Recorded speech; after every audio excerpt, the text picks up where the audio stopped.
Good morning to all speakers, partners, and sponsors, local government officials and representatives, colleagues, and honored guests. Welcome to the Manila Times Philippine Model Cities and Municipalities 2024 Forum and Awards, titled Reinventing, Reinvigorating Urban Living. Every town, every urban center has its own identity, its own vibrancy.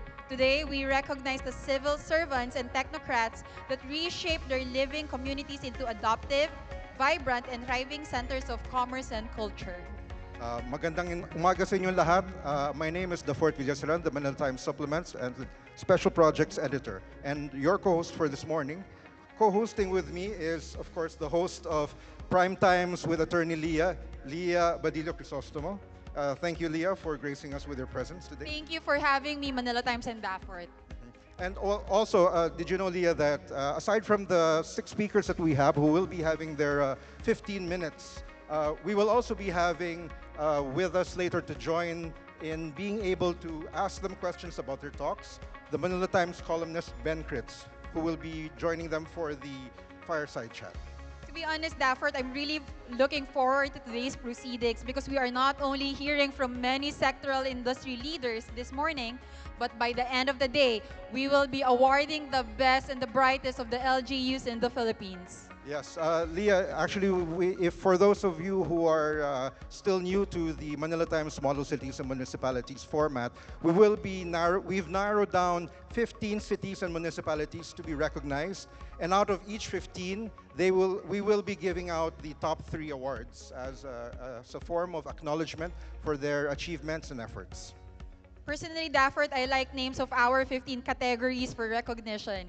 In the order of our awarding later, we have Infra Innovator, Education Hub, Eco-Friendly, Family First, Business Friendly, Livelihood and Employment Centered, Retirement Haven, Safe Haven, Emergency Disaster Management Excellence, Social Service Oriented, Wealth Center, Tourism and Culture Hub, Tech Territory, Food Security Enabler, and Sustainability Champion.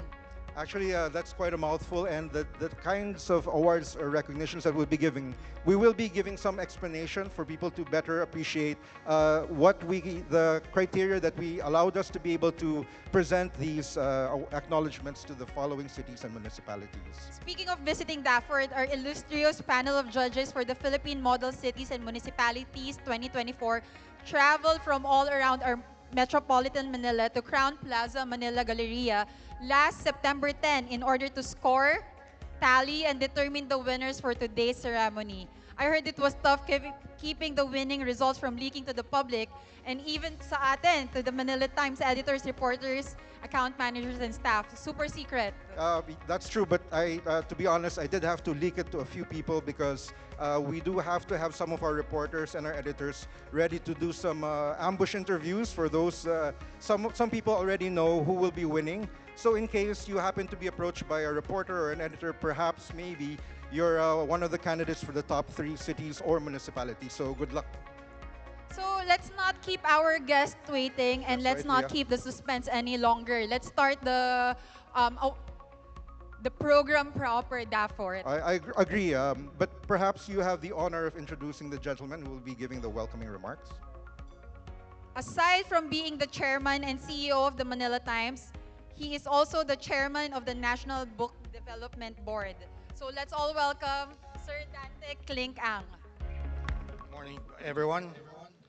Allow me to greet some of our speakers from whom we'll hear from today. Architect Palafox, morning, sir. I always look forward to your presentations and look at it with mixed emotions. There is some regret that we could have done things better, but also some optimism that we are talking about it, and hopefully we will get to those plans sooner than later. My good friend Glenn Benaguas, I'd say congratulations also on your award from the Climate Change Commission last night. Christopher Ferreza of PNA Grant Thornton. Lars Wittig, of course, from IWG.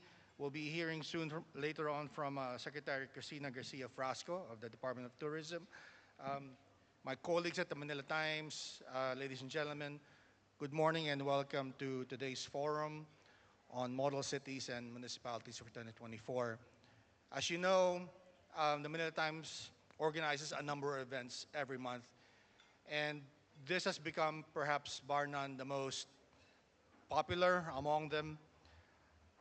I think it validates our outlook for the Philippines that is projected to become an upper middle income country, to hear about the stories from the local level, the, the examples of local leadership, and without which I don't think we can realize those aspirations.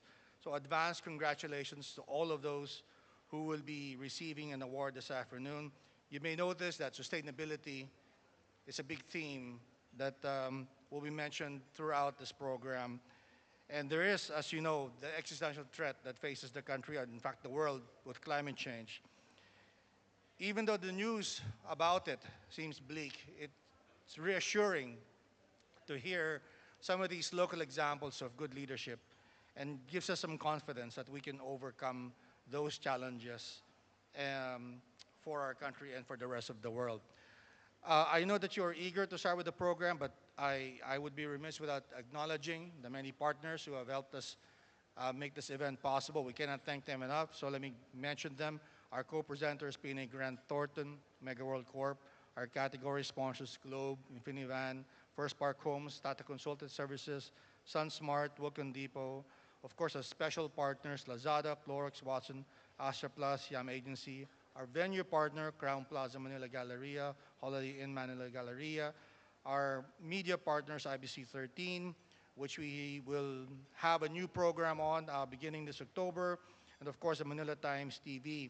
Those who are watching this online, you may notice that we will not only be publishing stories about this event on our print and digital editions and on our social media platforms. We also have a streaming channel that we will launch next month, and from which you can see one of our moderators this morning, Attorney Leah, hosting one of the programs on that platform. Again, congratulations to all the winners. Thank you again for supporting all of this. And again, I bid you good morning and welcome. Thank you, Sir Kling, for the welcoming remarks. And now we shall proceed with our first talk. Now, we will be having a bit of a change up in the order of our speakers. So we shall proceed with what was originally our second speaker. We shall have as the keynote to set the tone someone who is a world-renowned architect, as Sir Kling might have mentioned earlier. He is also an urban planner, environmental planner, lecturer, speaker, and thought leader and author. He has a combination of about 52 years in architecture, and I understand 50 years also in planning. So having lectured in over about 20 countries, he has received 6 doctorates, honoris causa, including Honorary Fellow of the Royal Institution of Singapore. He is the managing partner of Palafox Associates and the president of the Palafox Architecture Group. Ladies and gents, please give a warm round of applause for none other than Felino June Palafox Jr.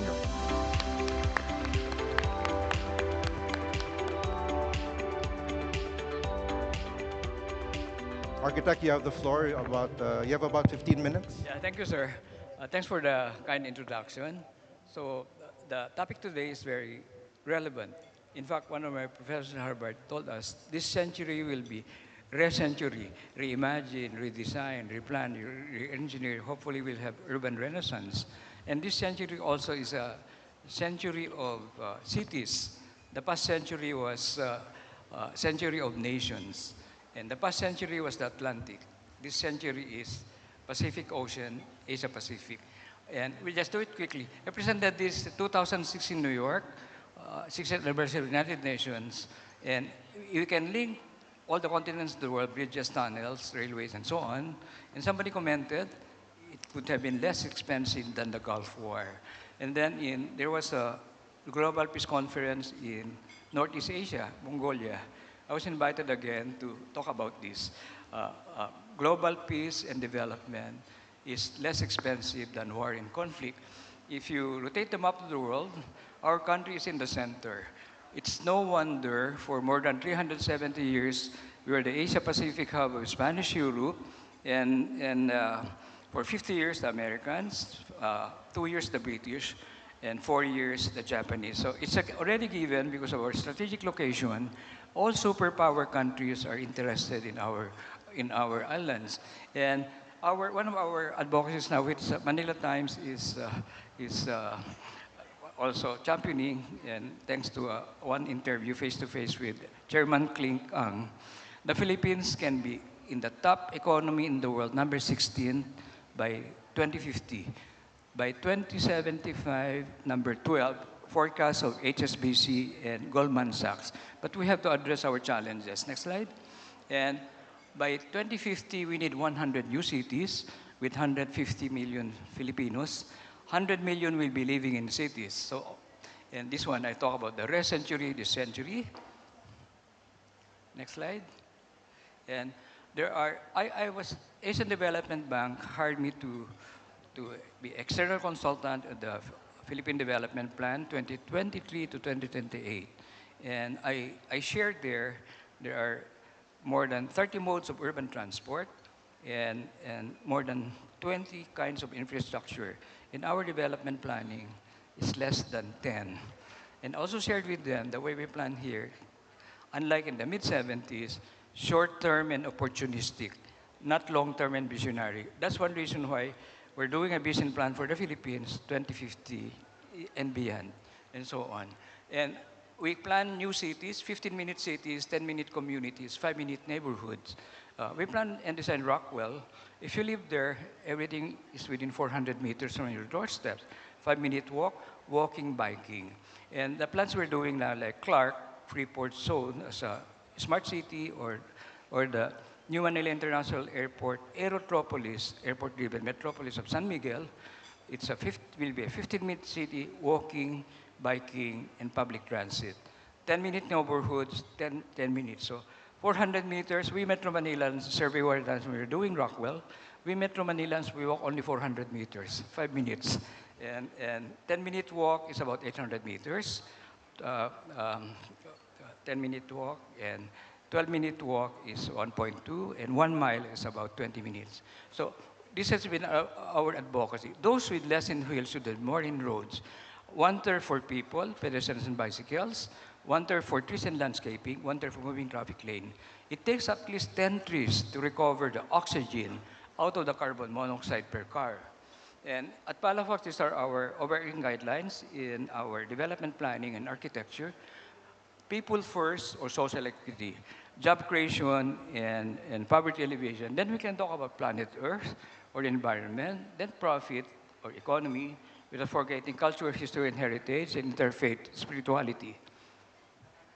And we've done the master plan for Clark Freeport, 4,000 hectares, and for Clark Airport City, which will have 3 runways. Again, the principles of 5-minute neighborhoods, 10-minute communities, 15-minute cities. And for San Miguel Aerotropolis, Aero City, Clark Airport will have 3 runways. Target capacity, 80 million. And then for the San Miguel in Bulacan, New Manila International Airport will have 4 runways. Target capacity, 120 million passengers. And NAIA, which we planned, the development master plan in 2004, it's only now, it's being implemented by a private sector, 65 million target capacity. And people ask me, why so many airports? Central Luzon, Metro Manila, Calabarzon, by 2050 we'll have 60 million population. And can you go back to the previous slide? 1977, I was invited and name hired to help plan the desert town of Dubai, bring it to the first world in 15 years. They were World Certificate. So this is Dubai, not a single kilometer of road until 1965. They dredged the creek to make it navigable, the same creek today. So in Dubai, it was immediate action program, short-term, medium-term, long-term, and visionary. And they get implemented. And I used to call our plans there snapshots of the future because I knew they would get implemented. The ones we're doing now for government visionary plans, I call them postcards from the future, hoping somebody will implement them. So this was Dubai then. Now, from previously it was just a desert, Dubai then, and the skyline today of Dubai. So all of this happened. At Dubai Airport, I landed there April 1977. Manila International Airport was probably 100 years of Dubai Airport. And Dubai Airport has this 80 million capacity. They're now building the largest airport in the whole world, 250 million target capacity. Jebel Ali, the largest man-made harbor in the world. And next slide, we just go on. Yeah. Then, 1977, the same place today, one of the best transport. Bastakia, heritage place, they maintain the wind towers made of mud. Next slide, we just go. The tallest building in the world is a vertical city. Next week, I'll be talking in London and Paris, promoting vertical urbanism and tall buildings as more environment friendly and so on. I'll do it. My team prepared 45-minute presentation. I'll do it within 15 minutes. But the whole presentation, you can get it from Manila Times. Yeah. So they ran out of waterfront prime real estate, so they made the Palm Islands and so on. Next, we just go. So they're planning now up to 2070. This is 2040 Dubai. Next slide. And I like this quotation from Winston Churchill when I was still a student, and also Daniel Burnham. Daniel Burnham planned Manila 1905, Baguio and Chicago 1909. But after the Americans left, we forgot the Burnham plan. And Churchill, I was confined 26 days to Makati Med because of COVID. So I remember the quotations from Winston Churchill, never let a good crisis go to waste. We must learn from it. He also said, we shape our buildings, thereafter they shape us, and I can paraphrase it, we shape our cities, and our cities will shape us. And I wrote this in 1973 when I was a student, one of my term papers. Development is not worthy of a name unless spread evenly like butter on a piece of bread. I was a student in UP 51 years ago. And when I went to Harvard, they call it inclusive growth, anti-snub zoning, inclusionary development. So I had about 40 years. I think we all like to live in environment-friendly, master-planned and well-designed green buildings that are sustainable, communities and cities, smarter, resilient, livable, more connected, accessible, more walkable and bikeable, safer, healthier, happier, better lighted and more convenient, cleaner with mixed income, cross-generational mixed-use developments, with places to live, workshop and dine, learn and worship, with healthcare wellness centers and recreation and leisure with some 24-hour cycle activity centers. And there's more, everything we do is pro Deo, Patria, et Terra, for God, country, and planet Earth. And we still have, can I have 3 minutes for Philippines 2050? Yeah. So 2050, I think we can be first world. We used to be number 2 in Asia, 1930s to mid-70s. 1946, we're number 1 in Asia when Japan was bombed. 1954, Japan overtook us again. So sustainability, meeting the needs of present generation without compromising the needs of future generation. I prefer this definition from Native American Chief Seattle. We do not inherit the earth, we borrow it to our children. By 2050, more than 100 million Filipinos will live in urban areas or cities.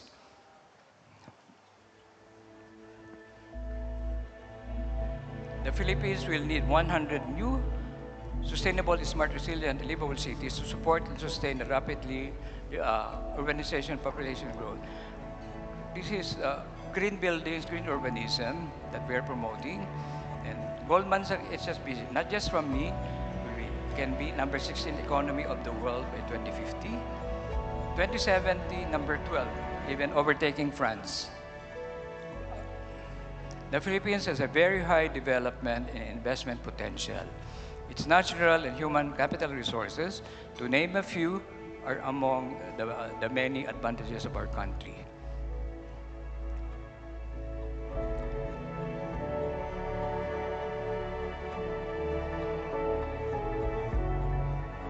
Good governance, visionary leadership, responsible, sustainable design, innovative architecture, progressive preparing will form the foundations of the Philippines' future world-class cities. This is the aerial campus in Bulacan that we proposed, New Manila International Airport. This is transport terminal for Lawag and the waterfront of Davao Metropolis 2040.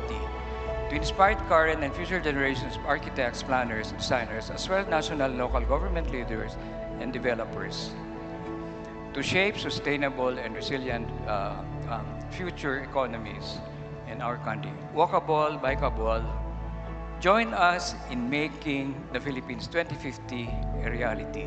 Philippines 2050. Yeah. Thank you very much. Yeah.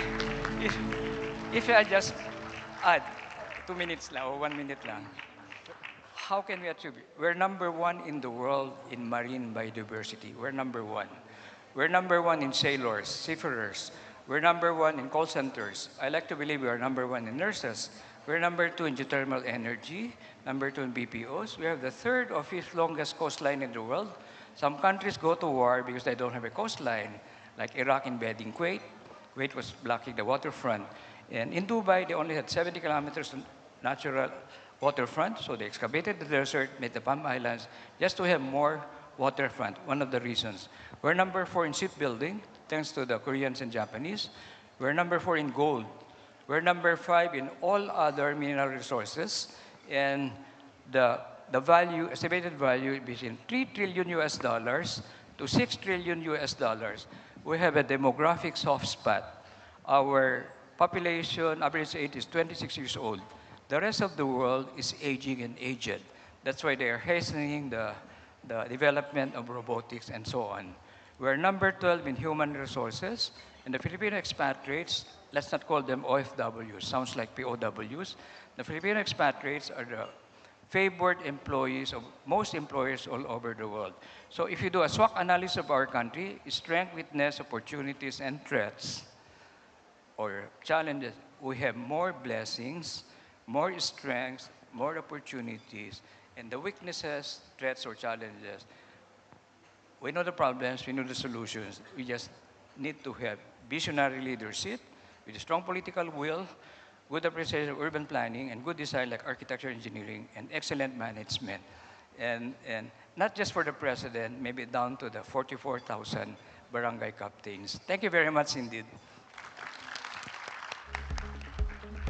You know, they say, what's the test of an effective speaker? Is that when someone who has heard, landscape, urban planning for the first time, I've actually learned, sir. So thank you very much for that enlightening speech, sir. Thank you very much. So we shall now proceed to our next speaker, who happens to be a very good friend and a very prolific collaborator with the Manila Times. But more than that, he is a science diplomat. In fact, he is the ASEAN Science Diplomats Chairman. And he is also, I understand, the first and only Filipino United Nations Sasakawa Laureate for Disaster Risk Reduction. So he has been awarded the Asia Leader Award for Sustainability Leadership and the Outstanding Filipino Laureate, among numerous other accolades. So, ladies and gentlemen, UN Sasakawa Laureate Glenn Banaugas.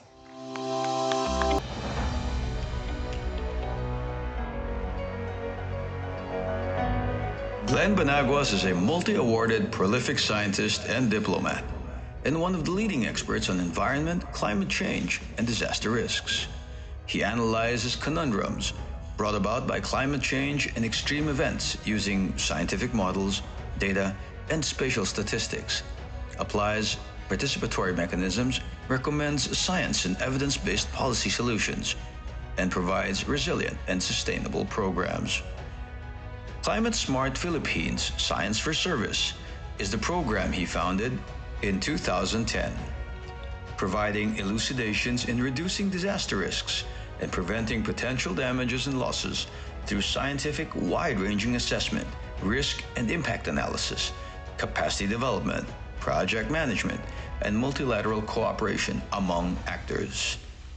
The Climate Smart Philippines project applies the power of multi-stakeholder participatory mechanisms, providing more informed participatory and integrated governance and management at all levels, increases public and private sector investment and financing programs through required infrastructure and services. It also plans practices and implementation capacity to address complex interactions and trade-offs among the utilizations of resources. Climate Smart Philippines is science and evidence-based, where all stakeholders are empowered using credible sources of evidence, which are based on multiple lines of scientific research and education, such as considering zoning and new building codes for land, adjustments on the agricultural calendar, climate proofing or climate smart approaches, renewable energy in the off-grid areas, climate smart rainwater harvesting systems, monitoring and evaluation systems, gender equality initiatives and the role of women, the use of traditional knowledge, sustainable land, and forest management. Climate Smart Philippines is people-centered. It has a strong focus on tackling the innumerable roots of the impacts of climate change to make sure there is actual coalescence in the quality of life of the populace today and the coming decades. Stakeholders are trained in the implementation processes to ensure resiliency through psychological and religiosity and spirituality approaches. To date, Professor Benaguas has developed and implemented more than 200 projects in the Philippines alone. From Climate Smart Philippines to Climate Smart and Disaster Resilient ASEAN.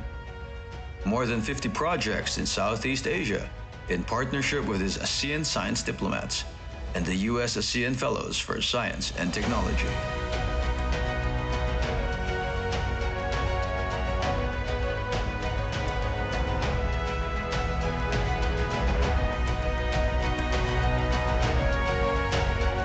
In summary, Glenn's plethora of endeavors is more than an advocacy. It is beyond science, technology, innovation, and policy. It is about bringing people together, not only to be trained to be resilient, but to be part of the community that will inspire others and serve humanity wholeheartedly. This is Science Diplomat Glenn S. Benaguas.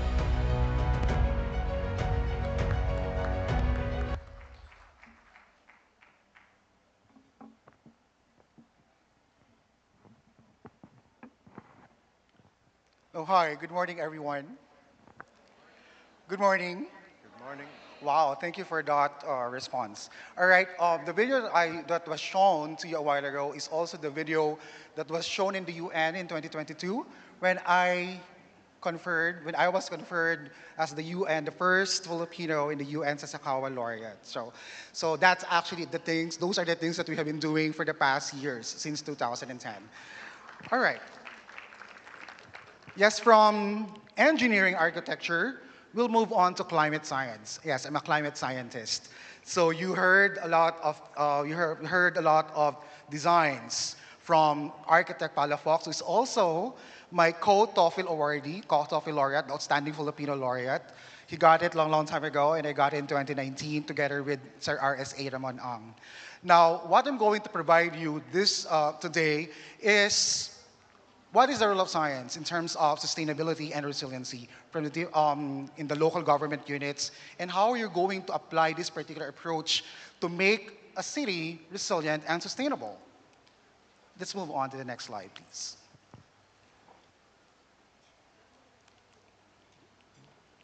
You might have the clicker there on Here. Okay. Thank you. All right. So I'm pretty much sure that you are very much aware that you're aware about different types of climate hazards that you have been experiencing, that we have been experiencing. Look at this picture. All right, damage by climate hazards, areas, infrastructures, airports, houses. First question, if we really want to come up with a very sustainable solution, these are some of the basic things that I would like to ask you guys. What is the present carbon footprint, or GHG? I always ask those questions, not only to the local government units, but also to the private sector, especially the private sector, because they have the compliance, they have to submit their sustainability report to the Security Exchange Commission. And there are institutions, organizations that will claim that they are sustainable, that they are considered to be a net zero emission or carbon neutral institution. But if you ask them what the level of their carbon footprint is, they will tell you, Sir Glenn, we don't know. So they are bluffing.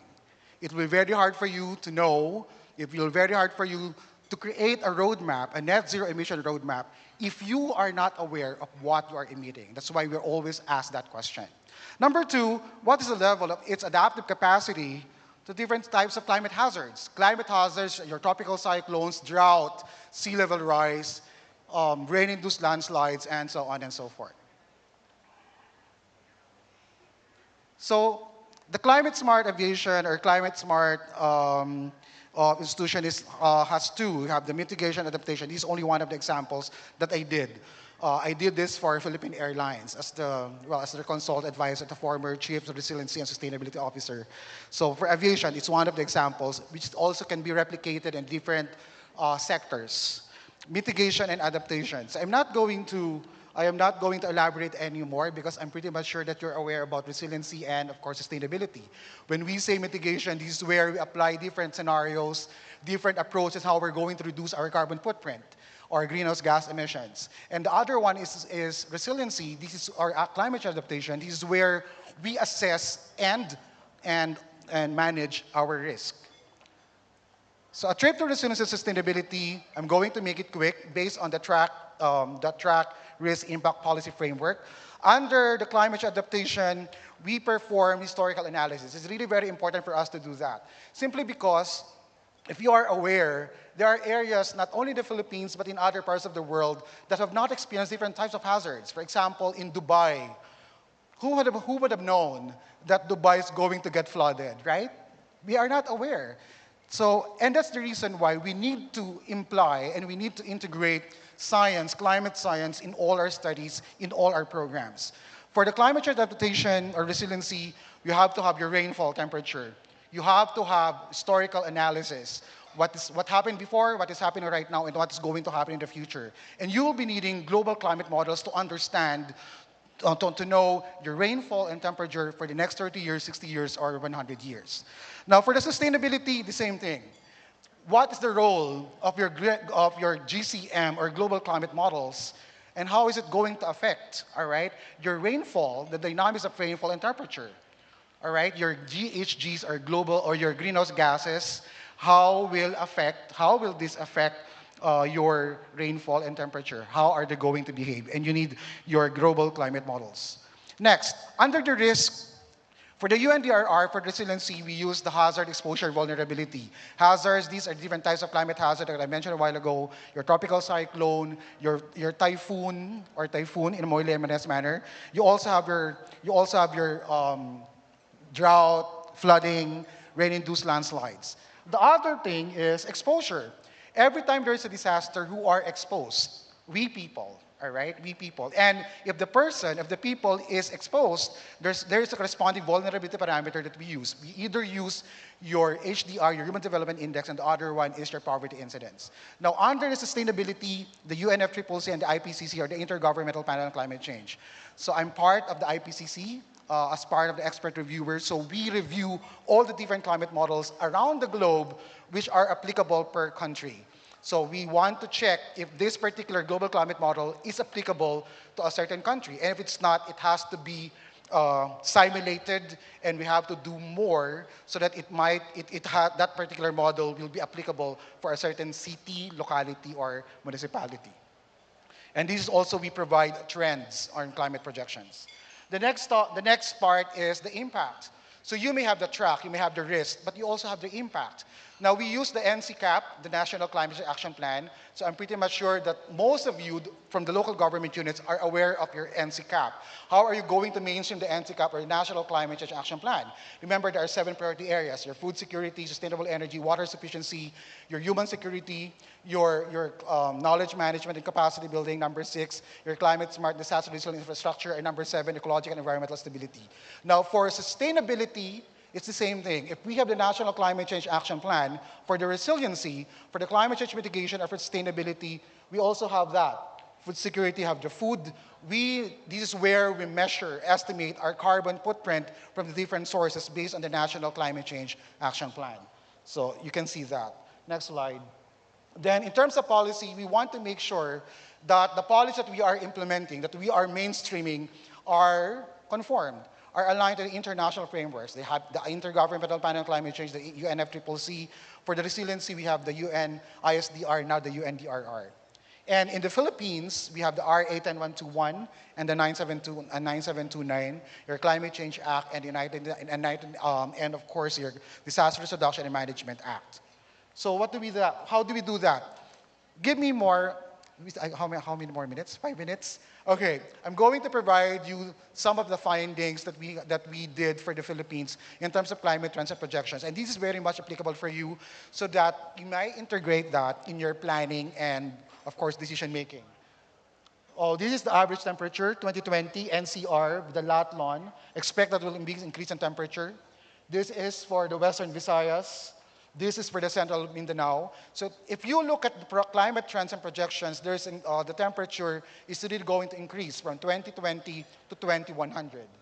This is for the Davao region, Soxargen, and that's the Latlon, northern Mindanao, and this is the southern Tagalog. For the precipitation or rainfall, so these are the trends and projections.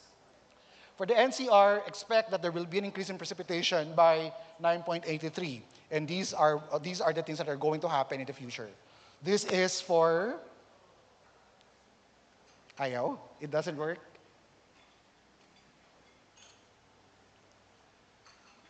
It doesn't work, though. Could we get an assist from the deck? Yeah, it doesn't work.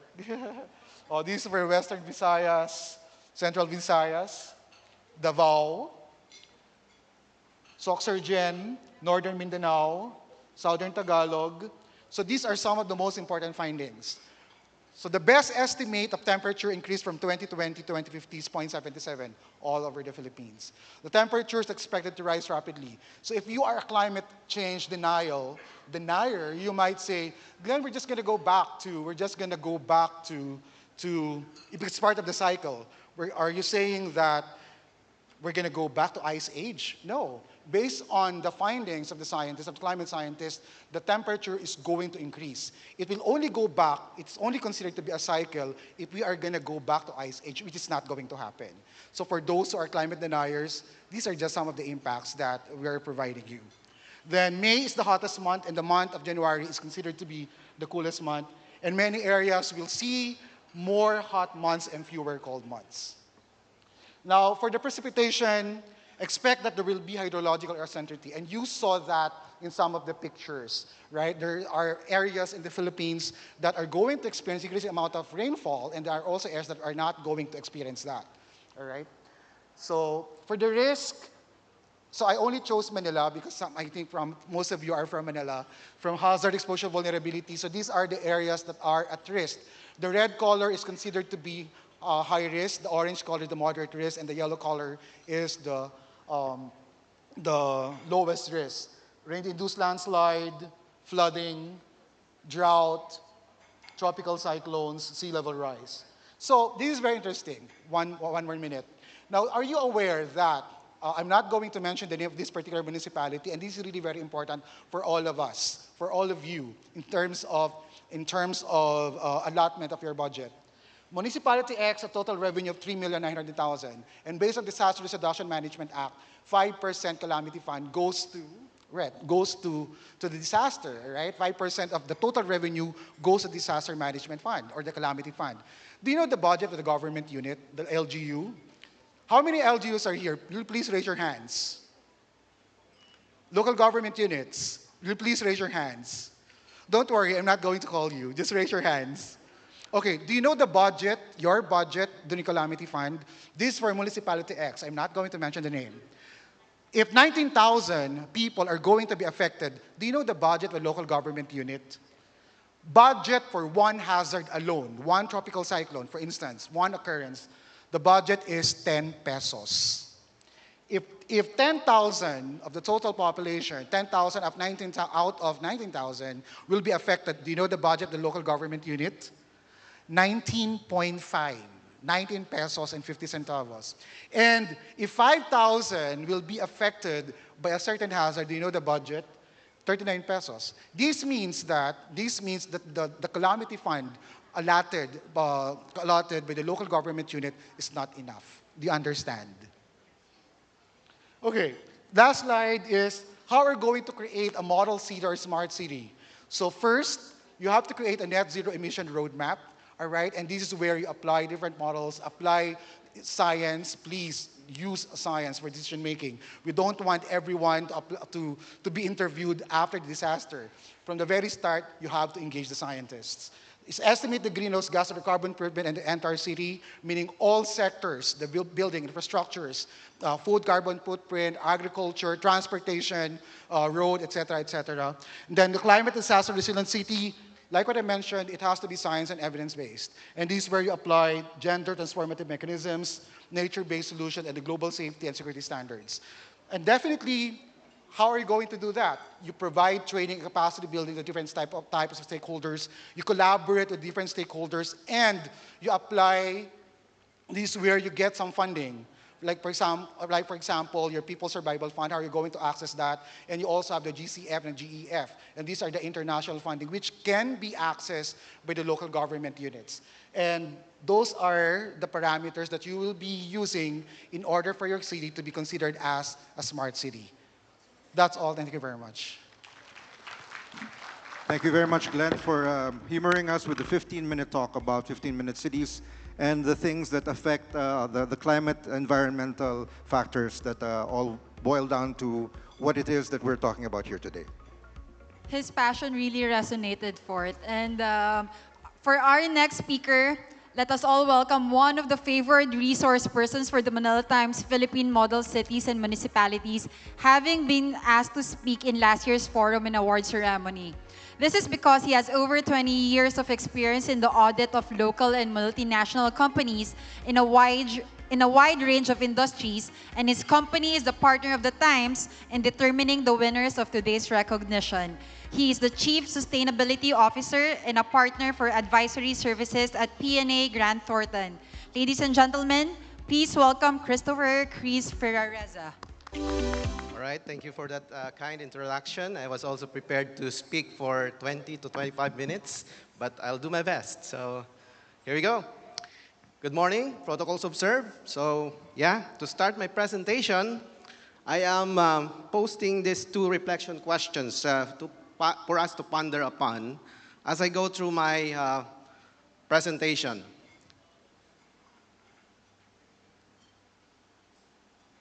All right, the first one is, what kind of city and community are we leaving to our children and grandchildren?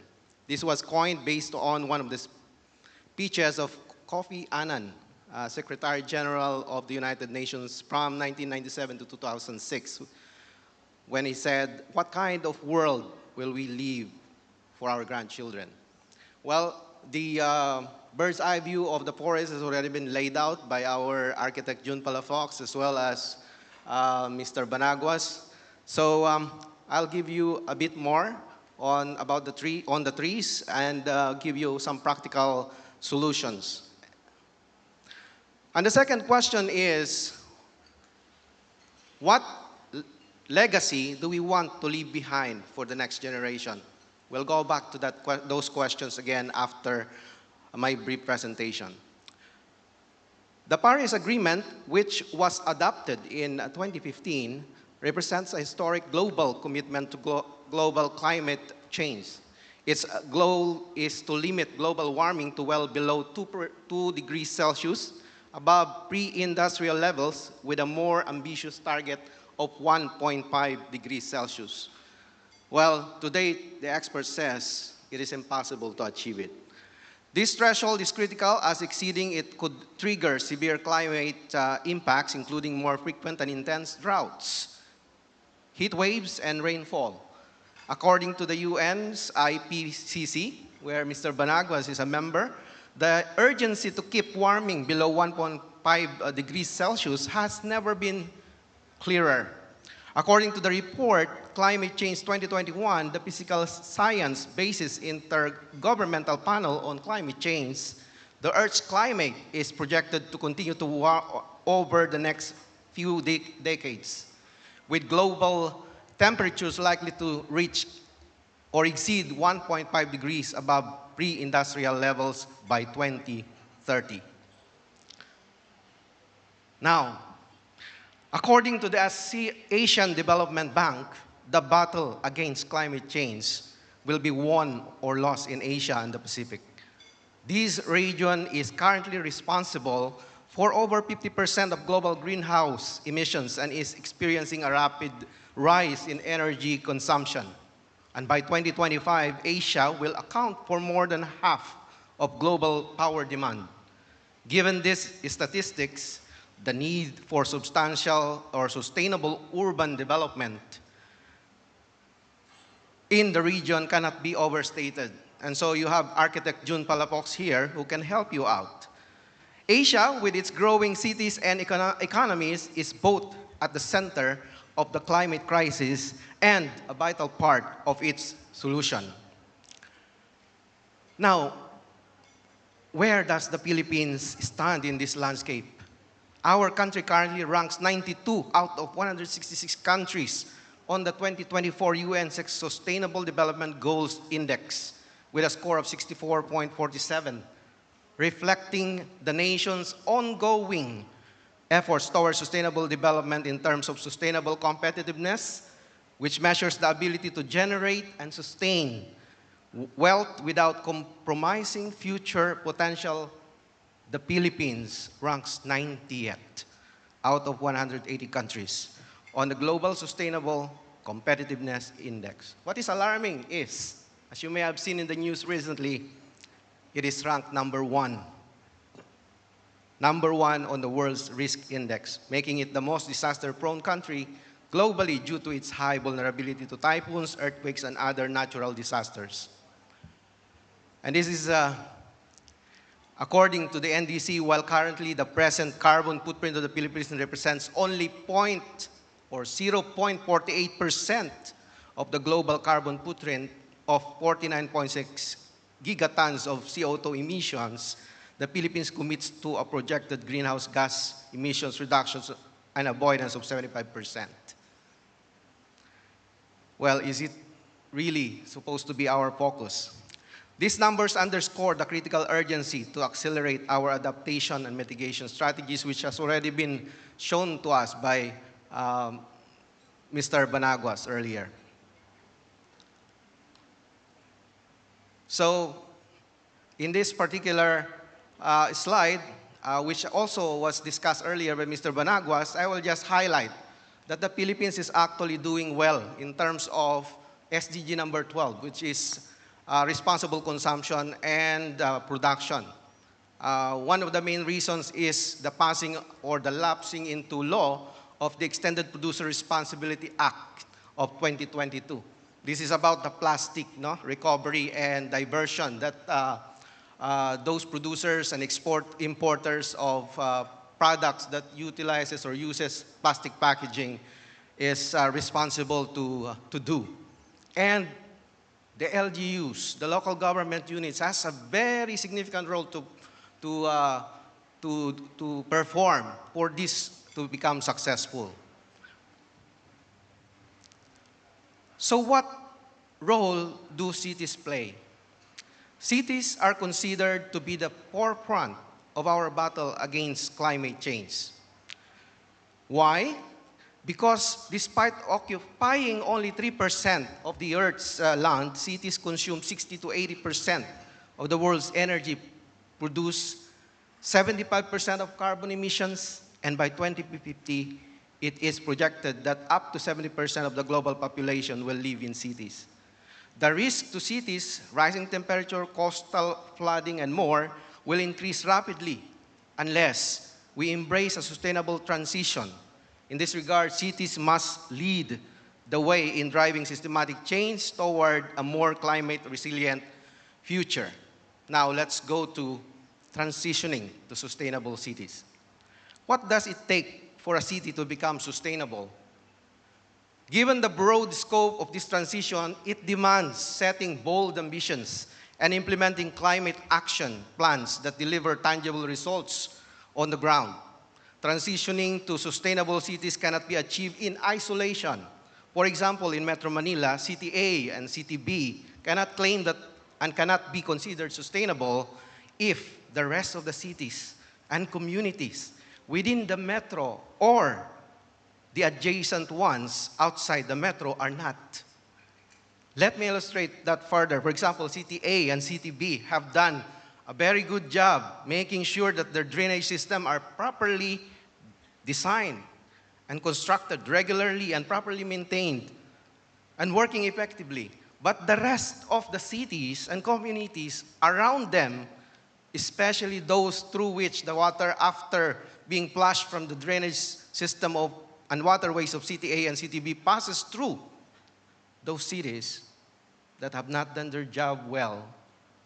Similarly, even if City A and City B have very good traffic regulations and very effective implementation of the same, but the rest are not, still City A and City B will not have a good traffic flow, as we are all experiencing now.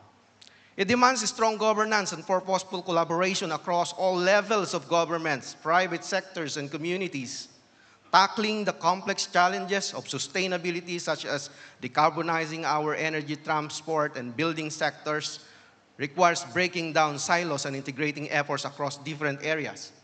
But given the information on the carbon footprint of the Philippines being 0.48% of the global carbon footprint, should this be our priority?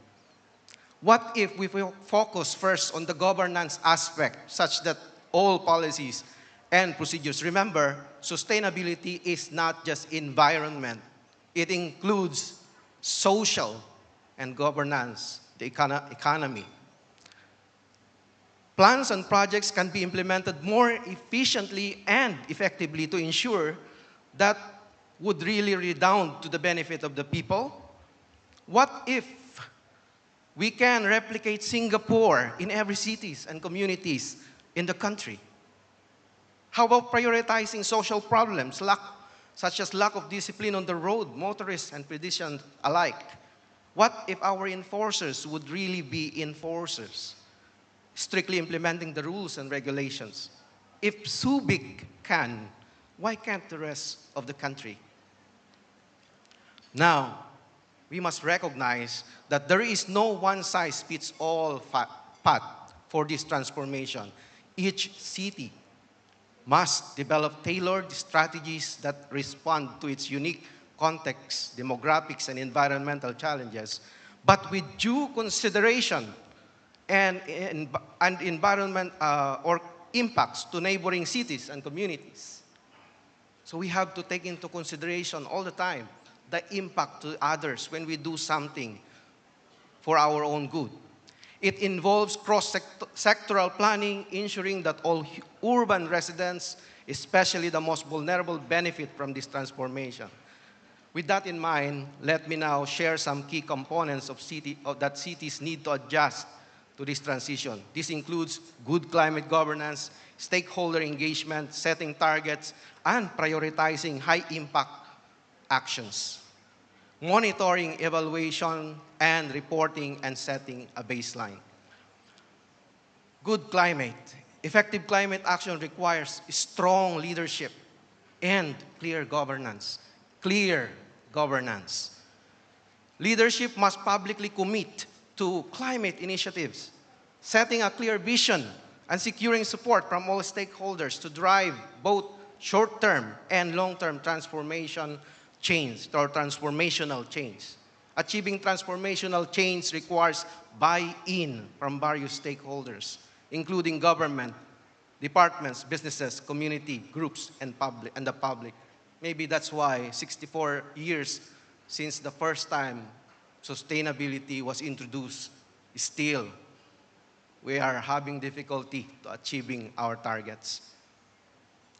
Climate action planning for cities needs to be inclusive and considers the perspective of all affected parties, especially vulnerable communities. Therefore, an effective stakeholder engagement should happen.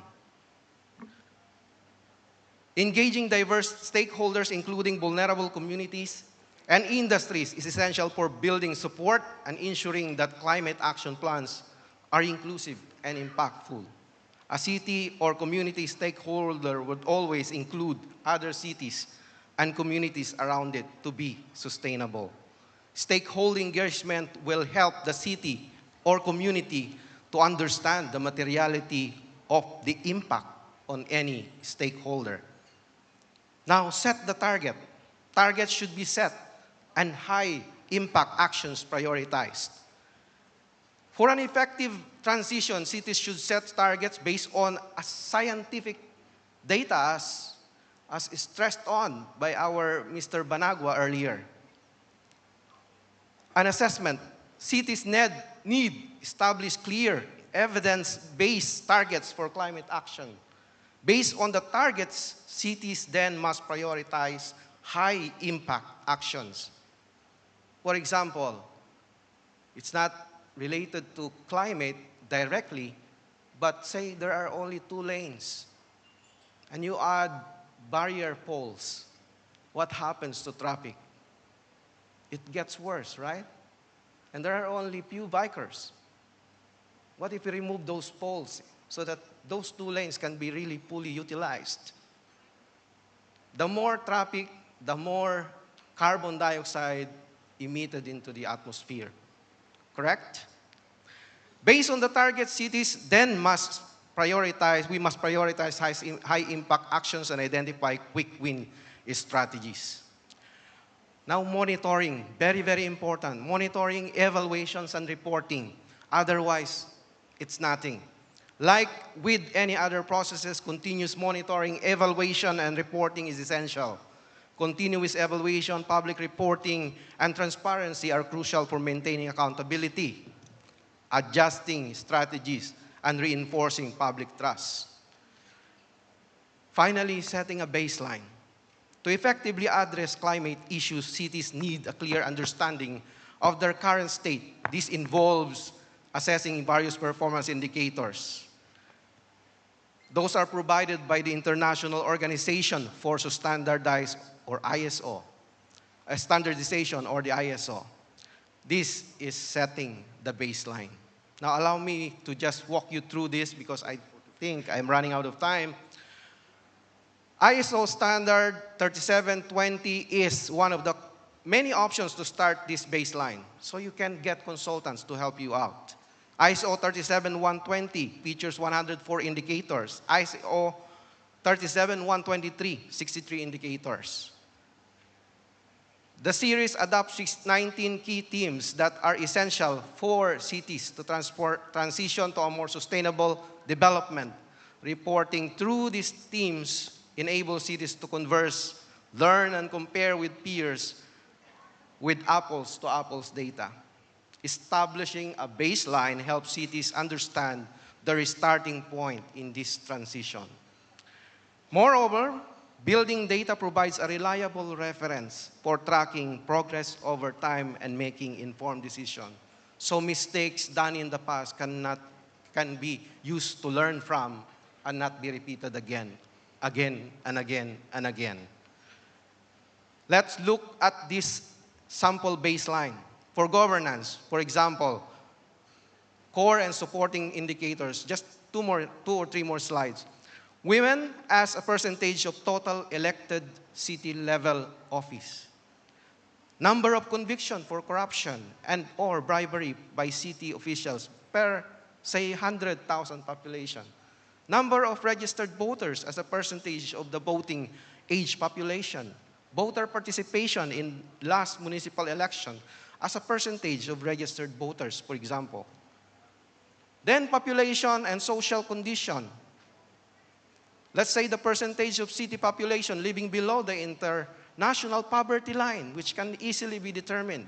Percentage of city population living below the national poverty line. Gini coefficient of inequality. Population and social condition profile indicators. Then solid waste, which is the EPR Act of 2022's focus. Percentage of city population with regular solid waste collection. It has to be integrated, right? And it should be effective such that when they travel, when they move the trash, it doesn't get scattered elsewhere in another city, in another community. Total collected municipal solid waste per capita, percentage of city solid waste that is recycled, percentage of the city solid waste that is disposed of in a sanitary landfill, percentage of the city's solid waste that is treated in energy from waste to plant.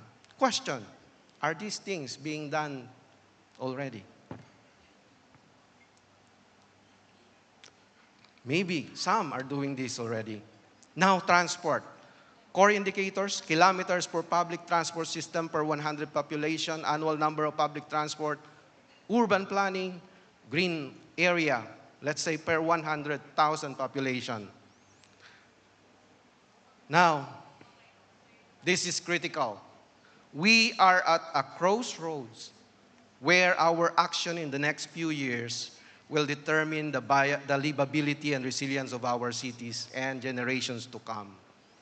According to Arcadis, a company that delivers sustainable solutions for natural built assets, cities have less than 2,000 days before 2030 to achieve critical sustainability goals.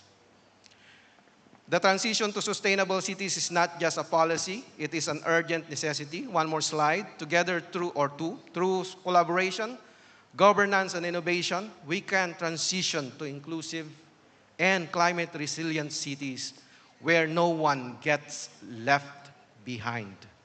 The question is, will you take the bold steps needed today to ensure that your city, our cities, not only survives tomorrow's climate challenges, but thrives? I said we'll go back to these questions. What kind of city and community are we leaving to our children and grandchildren? What legacy do we want to leave behind for the next generation? In closing, allow me to quote Robert Swan, a popular explorer and environment activist.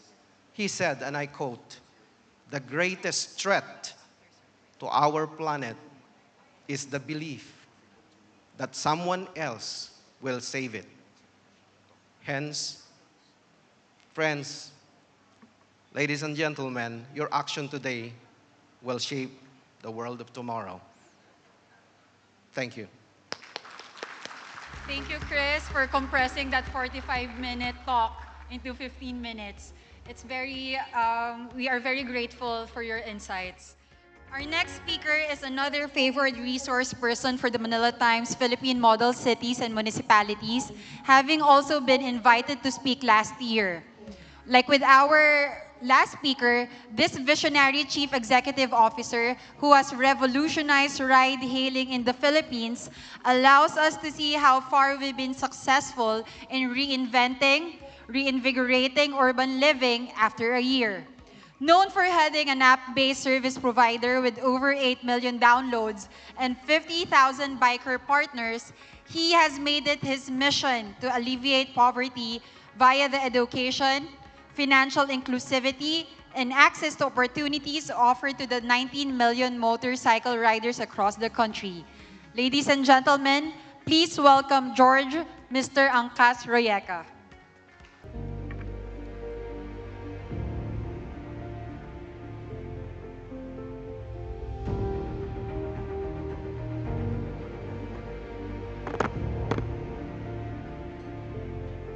In 2016, we took on the challenge of changing how people saw motorcycle taxis.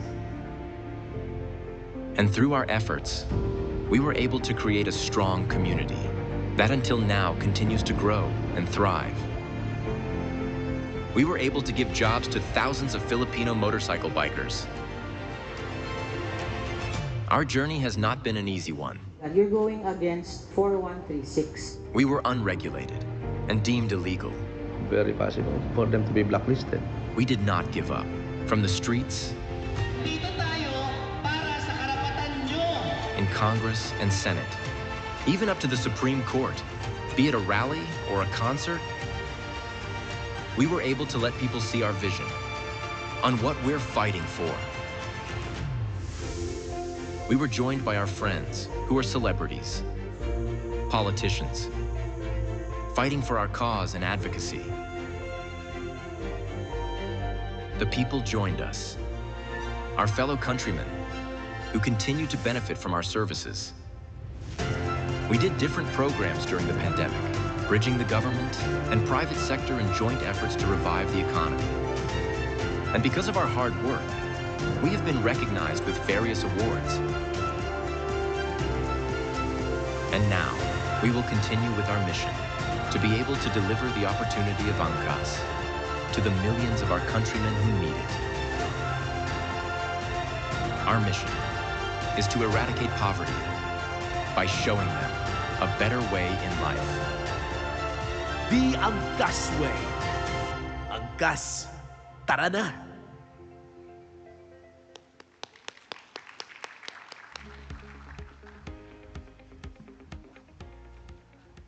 Good morning, distinguished officials, local government leaders, and all the honorable members of this community.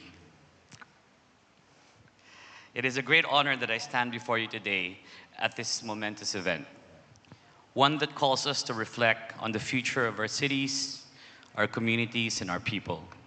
Today, I want to share with you the importance of recognizing, supporting, and uplifting this informal sector, which includes tens and thousands of hardworking individuals like motorcycle taxi drivers, market vendors, street-side entrepreneurs that are essentially employees of one, working individuals, and many, many, many others.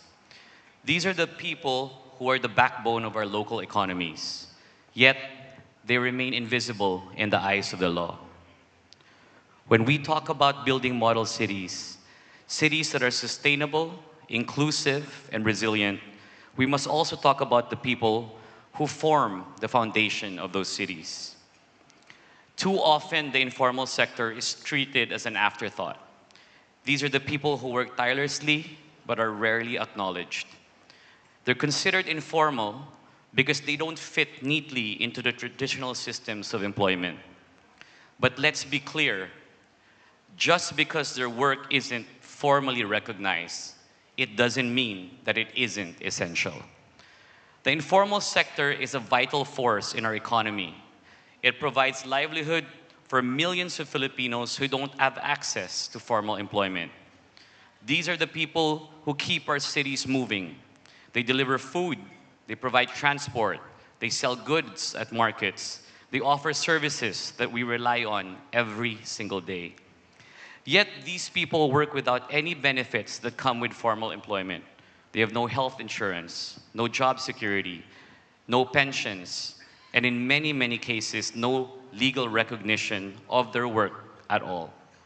Despite their essential role in society, informal workers are frequently marginalized and their contributions unacknowledged. This is the reality we can no longer ignore if we are serious about building the right model cities. We need to reimagine what it means to support our workforce, especially those who have long been left on the margins. Let me tell you why this cause is so important to me and why I believe it's so crucial for the future of our cities. When we started Angkas, we weren't just building a business. We were fighting for the recognition and dignity of an entire sector that has been ignored for far too long. Before we entered the scene, motorcycle taxis existed in a legal gray area.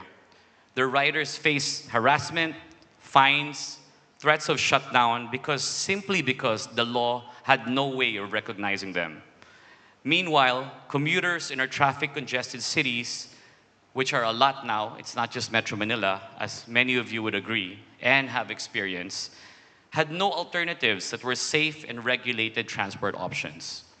Through Angkas, we sought to legitimize these workers and give them the recognition they deserve. We built a system that worked, a system that provided professional training, safety standards, and stable incomes for our riders. And in doing so, we proved that this sector could not only survive, but thrive in the right conditions. Today, Angkas riders and motorcycle taxi riders of different platforms are among the safest motorcycle drivers in the country. That is not by accident. It's because we invested in them, We trained them, and we believe in their potential. And now, it's an entirely new industry. But Angkas is just one example of what can be done when we take the informal sector seriously. We were able to formalize a segment of our economy that had long been overlooked. And now, we must expand that vision to other sectors. We must build systems that allow informal workers to access the same opportunities, protections, and benefits as formal workers. I know this sector inside out. I live and breathe it. I've fought for it through blood, sweat, and tears, and I understand the challenges that these workers face. I understand the business side, the ecosystem, the regulatory hurdles, and most importantly, I understand the individual heroes that keep it all running. At the core of this issue is a need to reframe how we see informal workers. They are not just workers. They are entrepreneurs in their own right. This is what I like to call, which I got the term from Joey Concepcion of Go Negosyo, nanopreneurs. These nanopreneurs embody the Filipino spirit of entrepreneurship. They are building businesses with grit, resourcefulness, and determination. They are finding ways to survive and thrive even in the face of economic and legal obstacles. And they deserve to be recognized as such. These nanopreneurs are the first wave of a new kind of entrepreneurship, one that doesn't require large amounts of capital, but relies on hard work, innovation, and opportunity. These are the people who are starting businesses with nothing more than just their skill, their energy, and their will to succeed. And each one of them deserve our support. They deserve access to training, to financial assistance, to healthcare, and to legal protections that formal workers enjoy today. We need to build systems that allow them to grow their business, support their families, and contribute even more to the economy. By providing professional training, safety standards, and legal recognition, we can and we have transformed what was considered risky informal, in our case, transportation, into a safe, regulated, and essential service. We've proven that with the right framework, the informal sector can not only be legitimized, but also be elevated. Now, as we stand at the crossroads, I believe that formalizing the work of informal workers is the next step in building truly inclusive and resilient and sustainable cities. If we want to build model cities and municipalities, we can't afford to leave anyone behind. We need to ensure that every worker, no matter their job or status, has the opportunity to succeed, the protections that they need, and the recognition they deserve. Now, I don't want to make this sound like we did this alone, because we didn't. Along the way, we had some incredible champions in Congress, and especially in the Senate, alongside civil society, who really helped us to get to where we are today.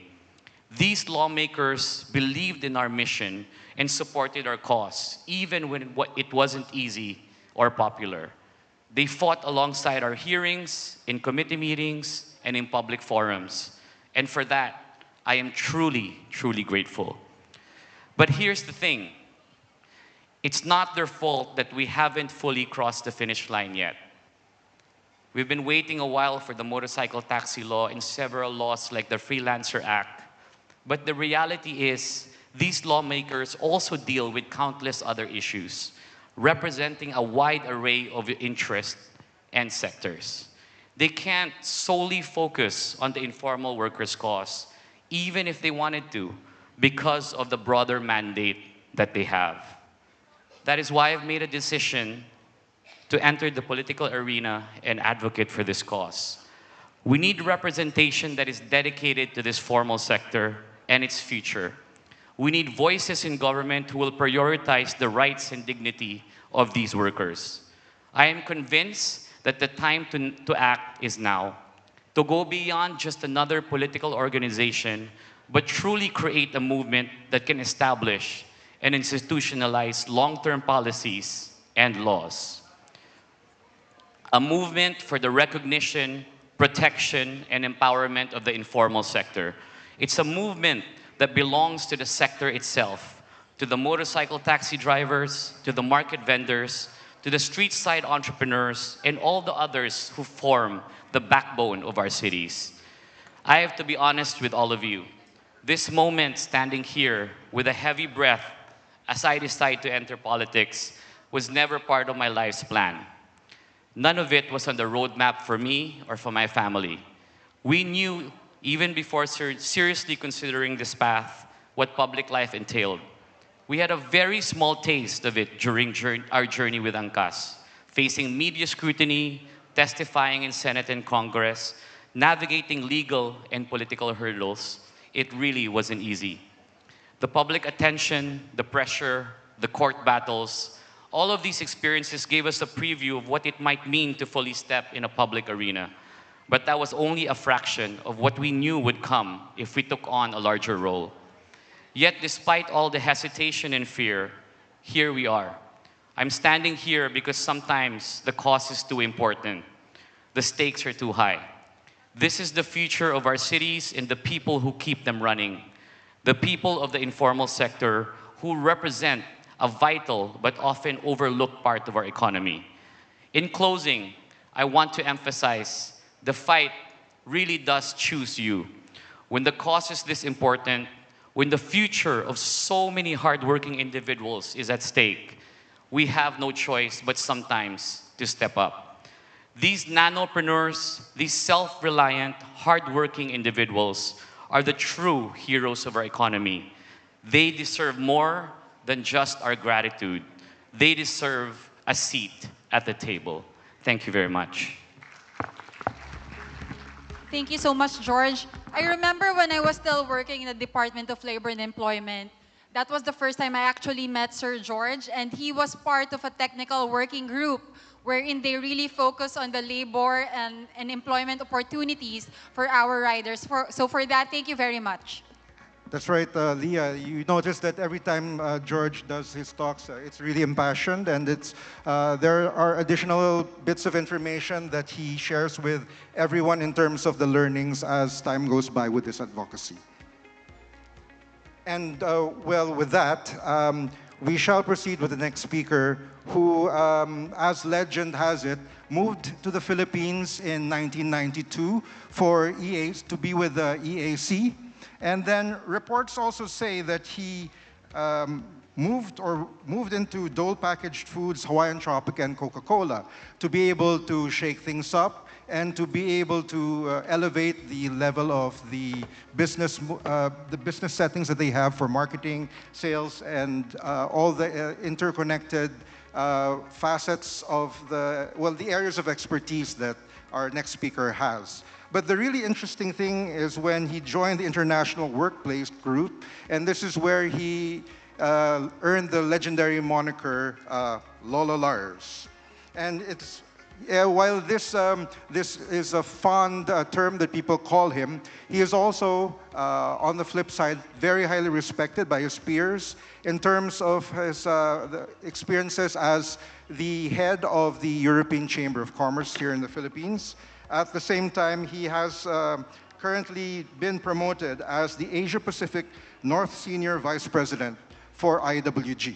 Ladies and gentlemen, please give a warm welcome for IWG Country Manager Lars Wittig.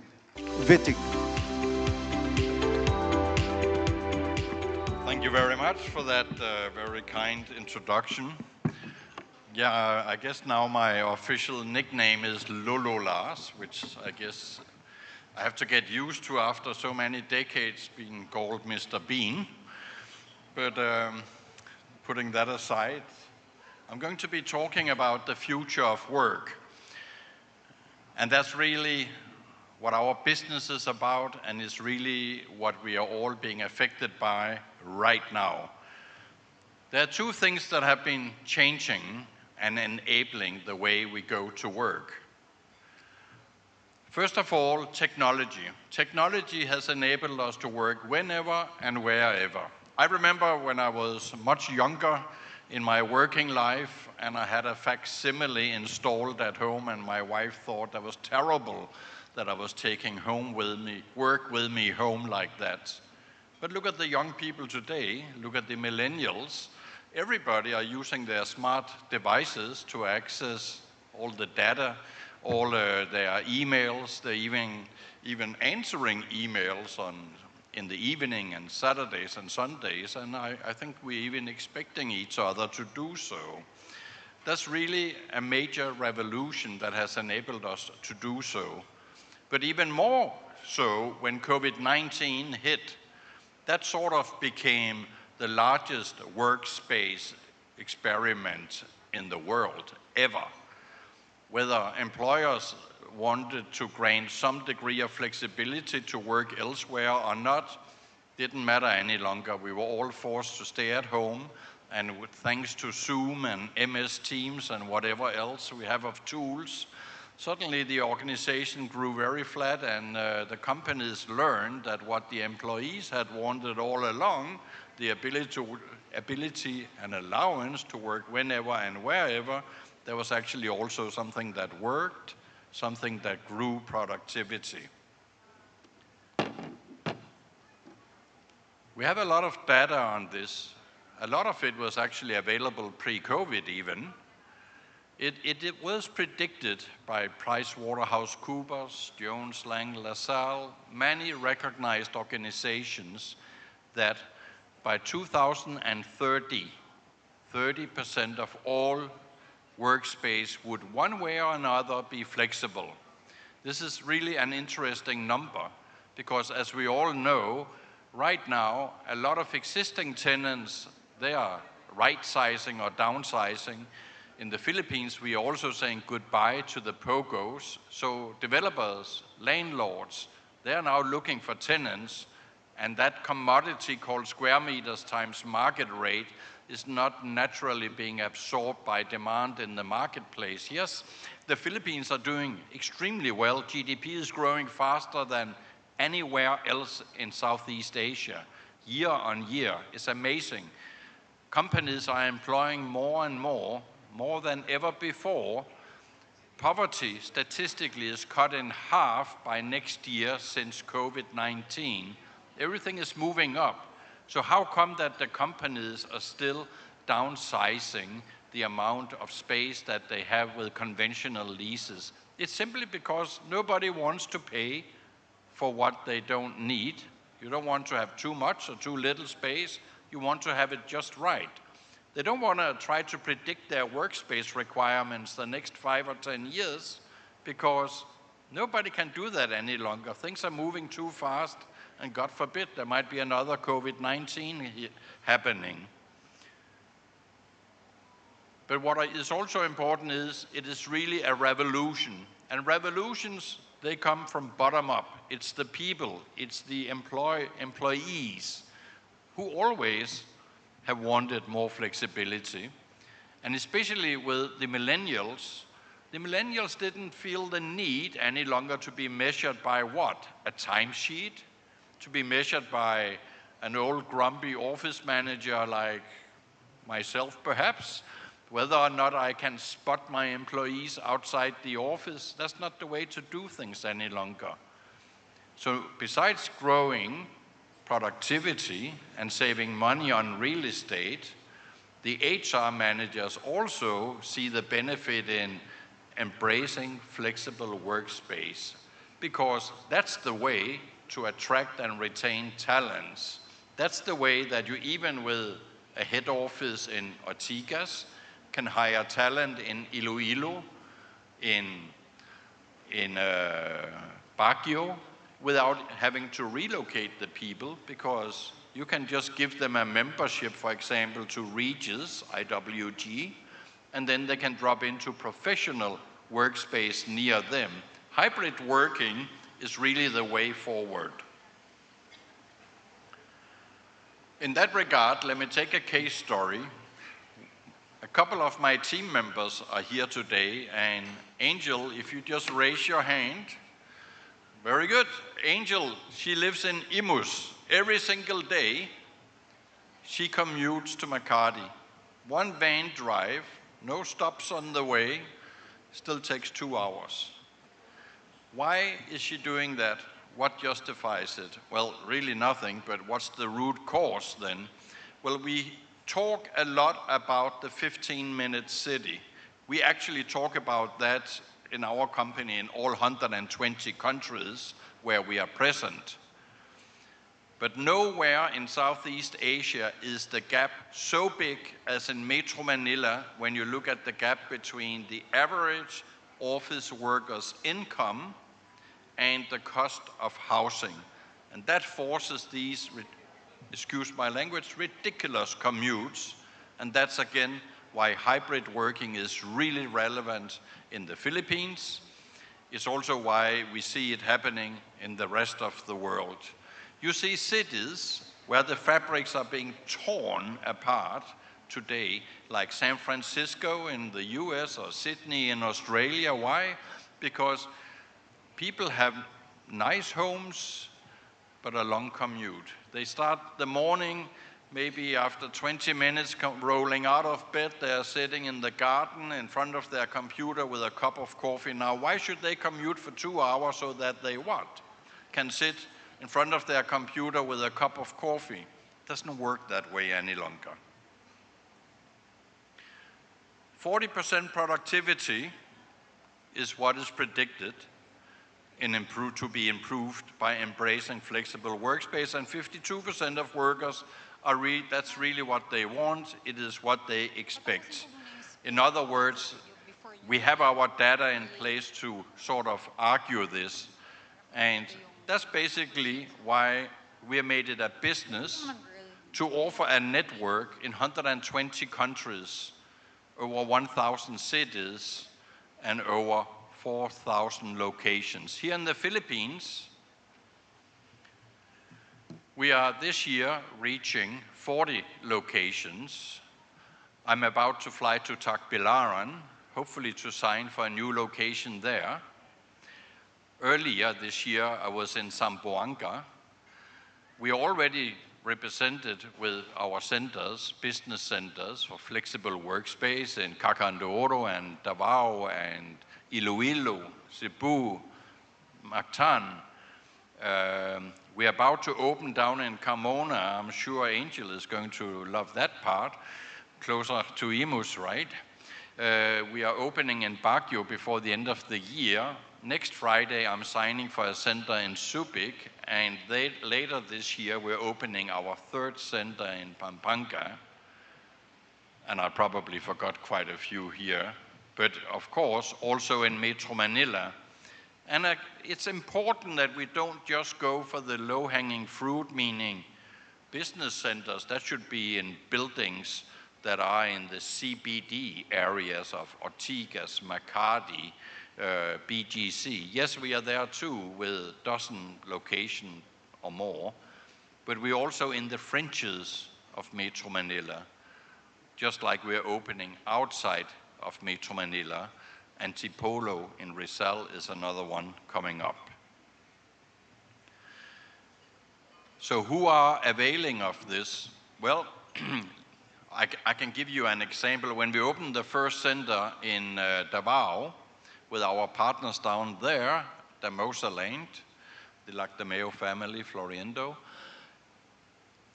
the first many years, 85% of our customers were doing business for the first time in all of Mindanao. So basically, we helped inclusive growth, horizontal growth throughout the Philippines, and is welcomed also by the investors, not least actually because of the many universities we have in the many tier 2 cities. It works. But what was also interesting was to see how the small, medium enterprises, startups in Davao City, they immediately saw the light. They saw that we amplified the way that they look to their customers by giving them, if they took a membership with us, they have a grand address, professional workspace. And if you are a startup in Davao or in Baguio, and you suddenly want to do business in Clark, in Manila, in Cebu, well, you have access to the entire network, and if you want to go global, we are all over the world. If you buy a membership for less than 10,000 pesos in Davao, You also get access to our center in the Chrysler Building in Manhattan. There are no no's, no limitations. So it's great to see the smallest enterprises availing of this. And I do feel a little bit that, with my heart at least, that we own a little bit of a share in their successes, because it really is a facilitator. And then, of course, there's the big ones, the Fortune 500 companies. We have 83% of all Fortune 500 companies as our customers in 2 or multiple more locations at any given time. So it is literally all industries. It is from all nations. It is all sizes, all stages in their lifespan. And especially after COVID-19, I'm tempted to say, thanks to COVID, we have all learned, including the Fortune 500 companies, that the future is so difficult to predict that now they go flexible increasingly. Flexible is also sometimes considered temporary, but that temporary element is permanent now. We never had a higher retention rate. Let me give you some more pretty extreme examples that came up during COVID. Standard Chartered Bank, we all know them. They bought 95,000 memberships. So they allowed 95,000 employees globally every single day just to drop into whatever IWG location that was nearest them. You see, for banks, it's difficult to allow people to work from home because of data security, data safety. It has to be secured behind proper firewalls, etc. Of course, we ensure that that is also granted. So there was even banks taking advantage of this. Banks are among the biggest tenants in the world. Another example, NTT. Some of you might know them as a phone company in Japan, but they are so much more than that. They are basically also an investment banker.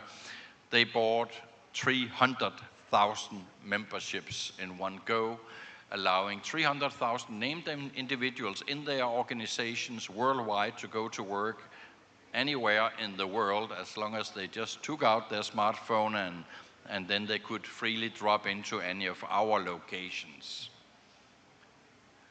And with that said, enough about the revolution today. Thank you very much. Thank you very much, Lars. We will be inviting you back later for the fireside chat. And announcing the arrival of Tourism Secretary Cristina Garcia Frasco. Always the Filipino smile. Always the Filipino smile. Always the Filipino smile. I love the Filipino smile.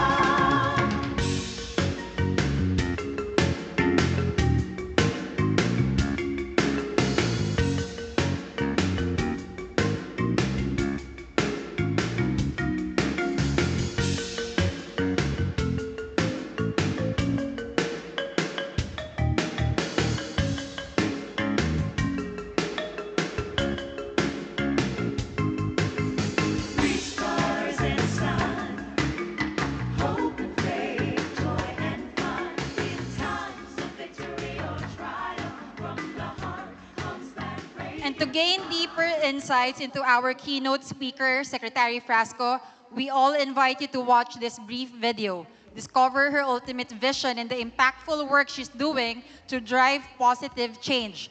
Delve into the experiences and perspectives that promise to inspire and inform.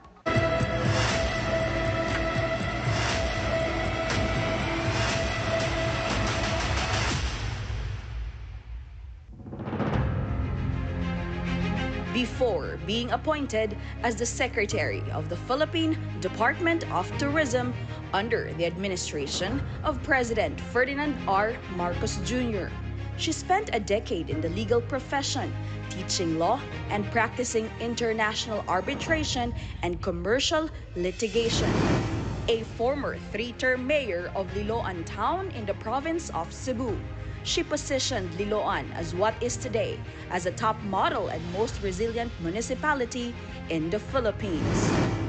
In just 2 years since she took helm as a Philippine Tourism Secretary, She has consistently ranked as one of the top performing members of the Marcos administration, delivering solid outcomes and achievements for the industry.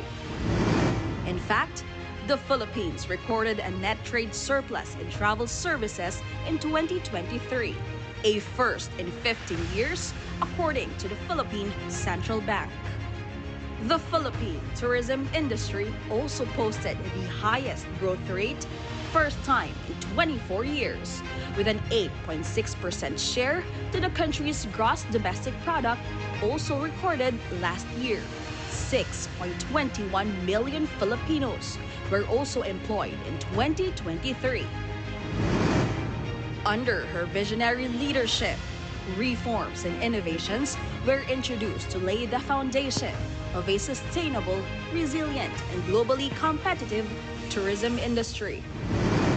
New initiatives and continuing yet innovative approaches were done by the Tourism Department in just a span of 2 years that helped cement the standing of the Philippines as a destination to love. A certified diver herself, the Philippine Department of Tourism is now beefing up its dive tourism portfolio to sustain its standing in the global arena as an award-winning dive destination.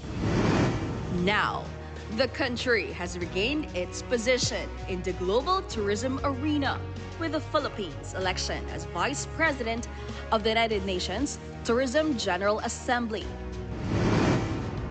Today, Philippine tourism generates millions of jobs and employs millions of Filipinos, whose world-renowned brand of warm hospitality has made the world love the Philippines, bringing the country a step closer to fulfilling the President's vision of transforming the Philippines into a tourism powerhouse in Asia.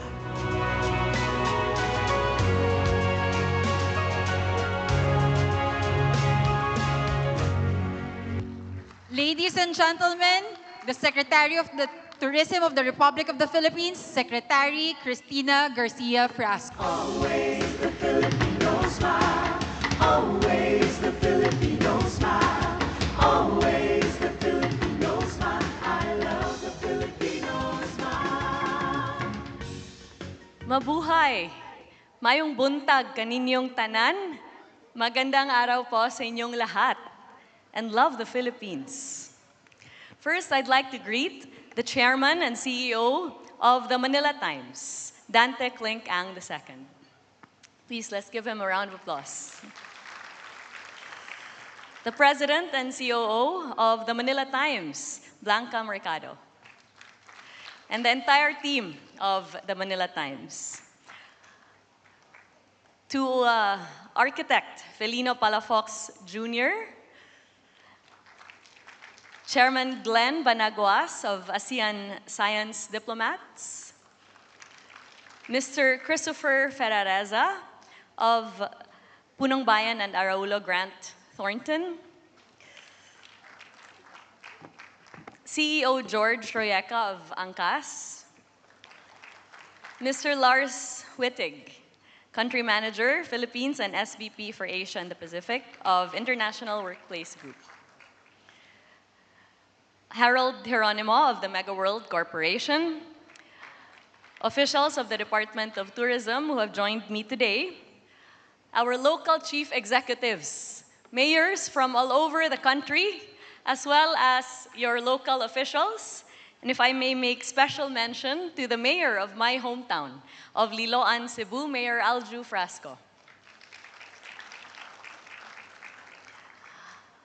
To our tourism stakeholders who may have also joined us today, our friends from the media, our esteemed guests, Mayong Buntag. I'm honored to join all of you today to support, first and foremost, the Manila Times, whose tireless commitment in recognizing the transformative efforts of local governments has truly been a model of the positive role that media and the private sector can and should play in nation building.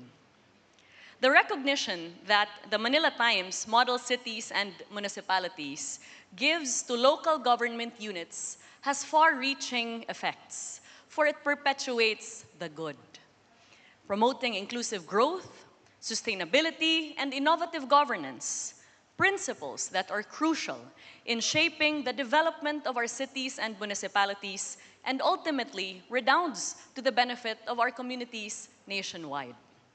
I can personally attest to the tireless work that Sir Dante, Ma'am Blanca, and the entire team of the Manila Times, as well as the judges of this competition, have been doing to encourage and recognize cities and municipalities. Because nearly 5 years ago today, on a similar stage as this, I, a mayor from the municipality of Liloan in the province of Cebu, had the honor of receiving the Top Model Municipality in the Philippines award in 2019. Along with other awards for Liloan as an education hub, a retirement haven, and wealth center. Apart from validating our work in community building and inclusive governance, these recognitions inspired us to soldier on despite the many challenges of local governance, which our mayors know all too well. And it encouraged us to expand our programs aimed at innovation, sustainability, and inclusivity. In a sea of varying opinions, often laced with intention and often a negative slant, this is how important it is to report facts and to recognize the hard work that is being done on the ground, put in by public servants day after day, that is often overlooked. So thank you to the Manila Times for perpetuating the good news, for it encourages even more good work. My experience as mayor have profoundly shaped my perspective as a leader. My years working at the front lines on the ground, especially as a mayor handling both the pandemic and Typhoon Odette that devastated nearly 30,000 homes in my town, injected a sense of urgency and pragmatism that I now bring with me in the work that I do for tourism. In my role as Secretary of the Department of Tourism, I continue to strive to bring a local perspective to national governance, never forgetting where I come from and remembering that which matters most. Strengthening the foundation of tourism through basic development, advancing its cause through innovation, providing economic opportunities to our fellow Filipinos, and instituting meaningful programs that have a direct and immediate impact on the upliftment of quality of life. When President Ferdinand R. Marcos invited me to be part of his cabinet, it came as a surprise, for I did not apply for the job, and I had just been elected to my third term as mayor of Liloan. According to the President, my local governance perspective is exactly what he had hoped that I would bring to tourism, recognizing that there is still so much basic development that is needed to transform Philippine tourism towards global competitiveness. And so, beyond simply promoting the Philippines, we did the harder work of confronting the challenges and barriers faced by the tourism industry, preventing it from ranking higher than its competitors, especially in the ASEAN. We listened to our stakeholders from all over the country and all over the world and gathered their insights. And this is ultimately what shaped the National Tourism Development Plan that sets forth the President's vision for tourism and the key objectives that would take us towards the goal of becoming a tourism powerhouse. Our focus on strengthening the foundations of Philippine tourism and applying innovation and sustainability across our programs have borne fruit. 2023 was a momentous year for tourism, contributing to the nation's growth in ways we have not seen in over a decade. Tourism provided employment to over 6.21 million Filipinos, with combined domestic and international expenditures reaching an astounding 3.36 trillion pesos. This figure contributed 8.6% to our gross domestic product, marking the tourism sector as a critical pillar of our economy.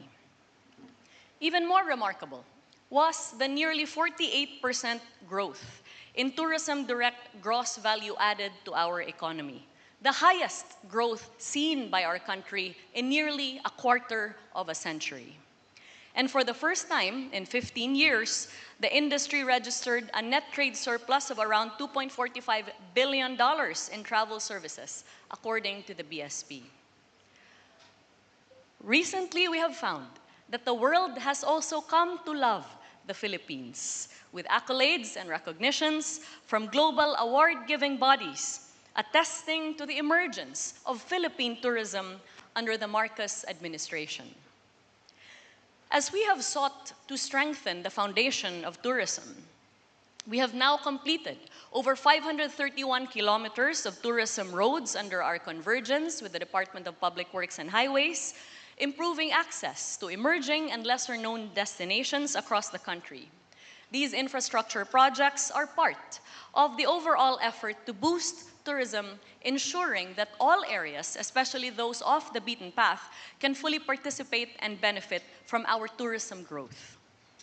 From my experience as mayor, I also know how difficult it is to foster development while struggling with a meager budget. And so, one of our priorities was to ensure that national government is able to reach its hand of collaboration to our local government units nationwide and provide financial assistance.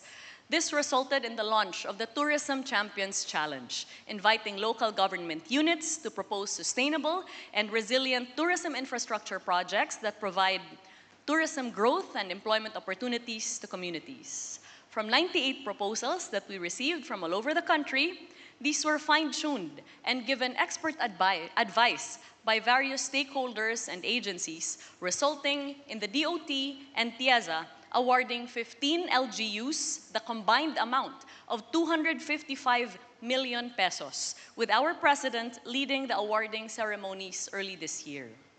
Notably, the first place winner for Mindanao was Isabela City in Basilan. Torn by conflict only a few years ago, this beautiful and now peaceful island is now fulfilling its potential in tourism development, holding the promise of hope and prosperity for its people. The prevailing objective of all of our efforts has been the enhancement of the overall tourist experience, finding that if we care for our tourists, if we give them an experience that is both comfortable and unforgettable, they will stay longer and they will spend more. And we have found that they are staying longer now, from an average of 9 to 11 nights, and they are spending more, as we have now seen an over 116% recovery in our visitor receipts vis-a-vis 2019. We have constructed tourist rest areas all over the Philippines, with 10 completed and 22 more forthcoming, providing tourists with clean restrooms and showers, information centers, as well as a souvenir and pasalubong center to provide our local communities with an opportunity to sell from our small and medium enterprises.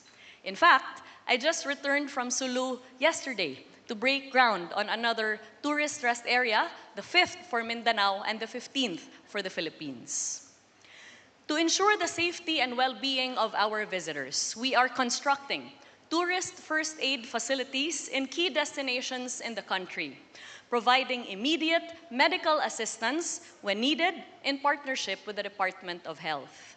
This enhances our preparedness and ensures that our tourists can explore our country with a sense of security and peace of mind.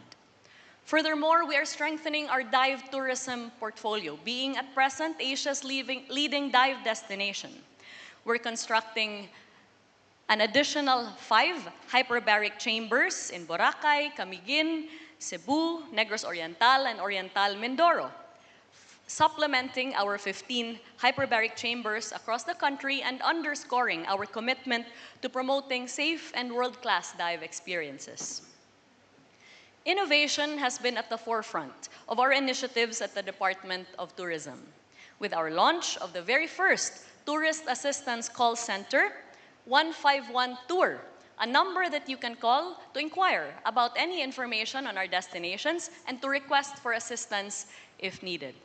We have also since launched the very first Philippines Hop-on Hop-off bus tours, and in October of this year, we are launching the Philippines' first transit tours. Tours that layover passengers can take within an hour or two before they go to their onward destination. Inclusivity remains at the cornerstone of our efforts in the Department of Tourism.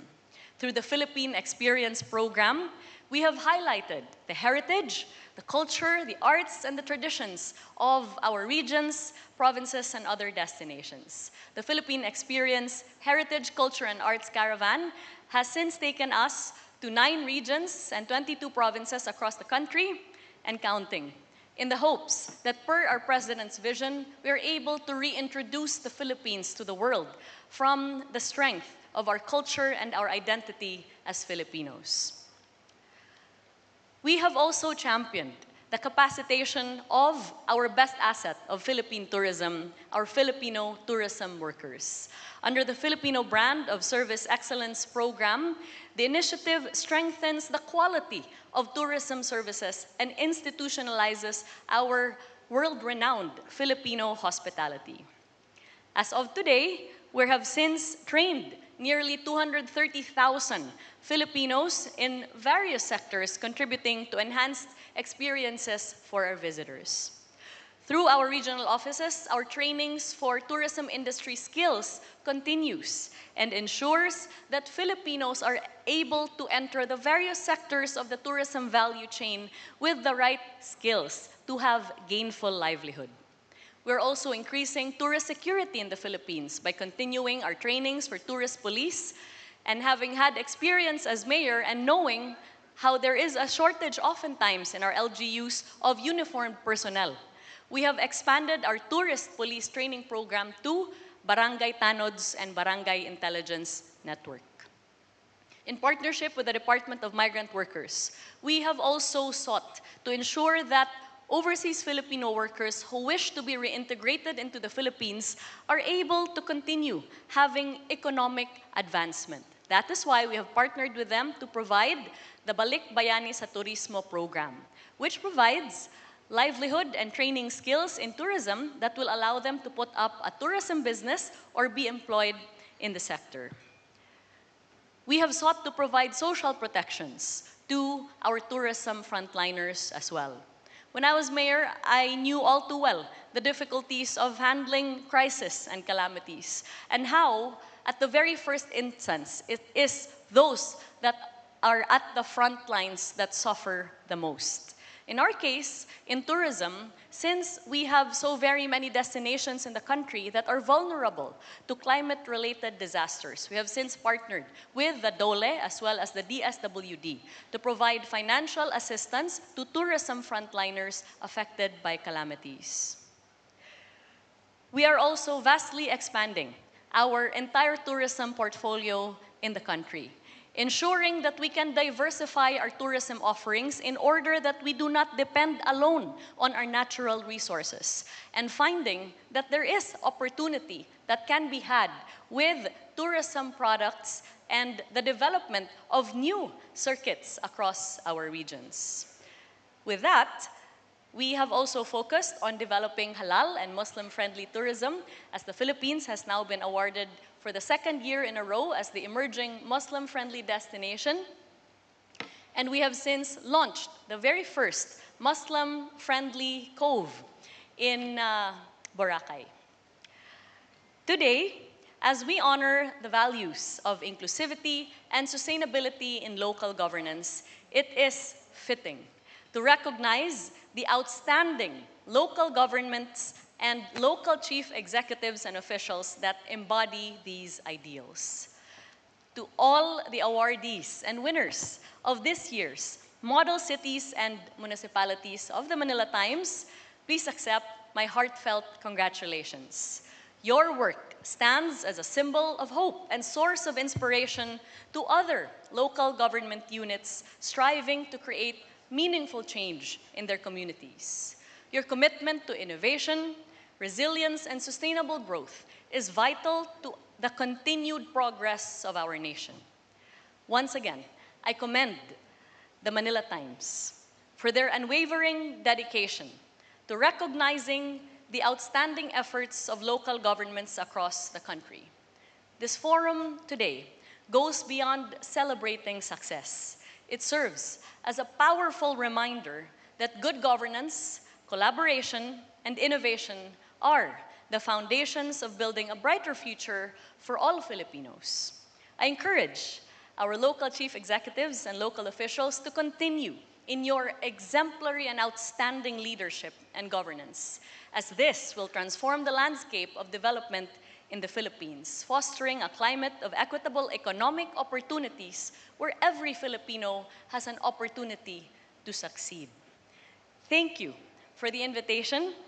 Thank you for welcoming me back home. I will always be proud of being an alumni of the model cities and municipalities of the Manila Times. Daghang salamat kaninyong tanan and love the Philippines. Thank you very much, Secretary Frasco. We invite you to remain on stage as we invite Sir Clink and Ms. Blanca Mercado, the Manila Times President and COO, to join you. That's right, Leah. Our COO and Chairman would like to, as well as our President, would like to present with you a plaque of appreciation.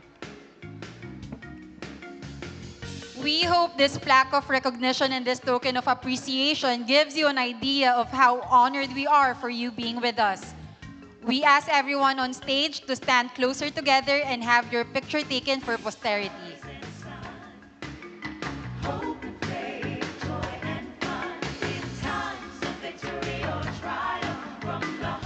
Let's give them another round of applause, ladies and gentlemen. Thank you, Secretary Frasco.